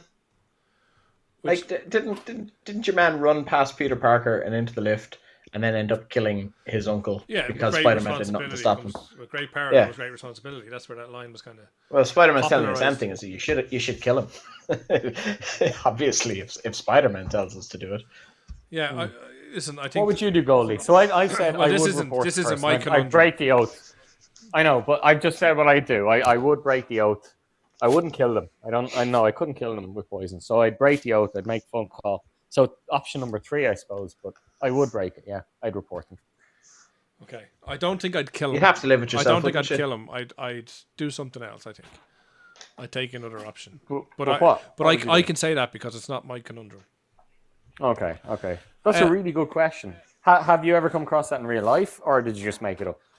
No, that was a pure. Have you heard pure about that hypothetical situation? Okay. We're going to go to. Benji, did that ever happen to you, or what are you doing tomorrow, or how are you celebrating New Year's? Lockhart has a thing for Benji, as if it wasn't Boxing, are you? quite obvious. Boxing. Oh, brilliant. Okay, Lockhart, you contacted us earlier on today, and you wanted to bring a little segment to the show. What is it that you want to talk to me about today? What? Did I? About what? You messaged me about 50 crazy stories in Florida or something. Oh yeah. And we told you we'd never well, get to this. the actual didn't we? one was the actual one I wanted to talk about was the coronavirus challenge and how fucking stupid are kids these days, licking toilet seats on airplanes. But there was an influencer filmed herself licking a plain toilet seat on TikTok as part of the coronavirus challenge. I thought that was pretty retarded. But that's it. It's just how stupid are like it just seemed it was the whole virus thing and all the people who don't think it exists or don't care about it are the young who it doesn't affect. I thought that was a bit. Do you think at this weird. point in the year they still don't believe it? Is that No, it's not that they don't possible? believe it. It's just that it won't affect them. It won't hurt them. They don't care. But if it was the other way around, if it was the young that it did affect, Jesus, there's nothing that the elderly wouldn't do to protect them. You know. Right, I saw an ad along those lines. Yeah, I'm sure you've seen it too. Thank you for the like, Oh, Randy. With no. old people, Yeah. saying if we could protect our grandchildren, if this virus was killing our grandchildren, we would stay at home. And it has a picture of old people or whatever. I Oh don't know yeah. if these messages get through, though. But anyway, sorry, go on. What were you No, saying? that was it. I, No. I think Was there's this only not so the much 20 people are willing to pictures of the accept. year? No, you did. You posted something different, and we won't take up too much time with it now. But maybe come back to us with it. You had 50 kind of strange stories, so look at it for next week. I don't want to discuss this on air, but if you're going to want to bring a new introduction or segment to the show, just make sure you know what it is. You need to give us a bit of a heads up. You need to be on the ball a bit with it, Lockhart, to be perfectly fair to you. So that does bring an end to episode 46 of Midnight in Baghdad, folks. It's been absolutely brilliant. I'm sorry we didn't get to you in November. It's been a fantastic to come back here and shoot the breeze with you and talk. How many days shite. before 2021? Before 2021, 6. we have 3 days. 6. Oh, it's cutting it close. 3 days before 2021, folks. But we said we couldn't What? let the year. 6 days. No, it's 3 Oh, days. yeah, it's Friday. Oh shit, it's Friday. Today is Monday. Yeah, sorry. Yeah. So we've only got 3 days basically to the new year, folks, and we do hope. We're not going to. Thanks for the gifts, folks. We're not going to sit here and tell you that 2021 is going to be better, because it's probably not. Okay, it's going to be tough. The first 6 months are going to be extremely tough. I think we've adapted to a new way of living, and I think we're going to have to adapt an awful lot more and make a lot more sacrifices hold on. over the next couple of months. Hold on. But I know you're going through personal shit right now. No. But no, for most of us. There is light at the end of the tunnel. And Benji Boyle says it correctly there. 2021 is 2020's wicked hangover. We are going to suffer You the wait effects. until you see a hangover. No, I'll show you a hangover. I think Stop coming on to Benji. I think 2021 has to be, by definition, it has to be better. I think than there's, 2020. things have to get worse before they get better. I think, the economic repercussions we haven't even considered yet. But there's Am I definitely... the only one who thinks that this year was amazing? I loved it. I loved every bit of Actually, it. yeah, I loved it too. Let's be honest. Okay, I loved good. it. Yeah. But we're Good. going One of the best years of my life. I know there was tragedy, but personally, we're going to pay for yeah. it. But we're going to pay for that, folks. We're Oh, going yeah, we're I'm going sure to pay we will. for it. No, your kids will. We won't. Our kids will be paying for it. Well, I think, we're And all fuck going to them. pay for it. We had a year off of life, basically, and, we're going to really suffer for that going forward. But there definitely is light at the end of the tunnel. And, I hope you all had a good Christmas. We didn't really talk about what we got for Christmas or how our Christmases were purposely at the start of the show. But it was definitely a different Christmas for everyone. Traditions were broken. Compromises were made. But I think we all kind of enjoyed it in our own little way. And again, it could be the gift that keeps on giving, the old COVID, and not forsaking any of the tragedy associated with it either. But, it could make us reevaluate how we do things going forward. And that's probably not such a bad thing. So, Possibly, yeah. yeah, so I just hope you have a great new year, folks. Stay positive, and we'll hopefully have a show coming to you in January. Pork Chop, before we sign off, says, yep, walk your ass into 2021, no running, don't touch shit, don't just be cool and keep your head straight. Never a wiser word has been spoken. And on that note, I've been Goldie Metcalf. I'm still Charlie Naughton, regretfully. Oh, Lockhart. yeah, and I'm Lockhart. Yeah, I'm Lockhart. You are indeed Lockhart, and this has been Midnight in Listen, Baghdad. can I just plug my book? Episode I've 46. been working on a book. You've George Bush, the father I never knew. It's a great book. It'll be hitting the shelves in January. My publishers want to pull the title because they think it's misleading. So I just want to clarify to all you out there to buy it. I'm really... I'm torn, Charlie, because on one... He's not my father, but he is a father I never knew, so I'm keeping the title. It'll be on the bookshelves in Easton's on January 21st, 2021. You should read it. George Bush, The Father I Never Knew, the second part of my autobiography. And it's So I technically, get it. It would be a great present. It would be a great present. it's technically for someone. true because he wasn't your father, but he is a father. I get it. I No. get it. Charlie, Yeah. I do appreciate it, but this is the second time you've interrupted the beautiful, perfect end to a show. And we had a very rough start, and I'm really not happy that you've done this. Okay? So you need to stop. Okay? So, we're going to do it again. We're going to do it again. Okay? Because I don't want to end the year on a bad note. Okay? I've been Goldie Metcalf. You haven't even read it. I'm still Charlie Dunn. And I'm Lockhart. And this, folks, has been Midnight in Baghdad. Good night, God bless, and Happy New Year. God bless, guys. Happy Christmas. Happy Christmas. Man. Oh, love you guys.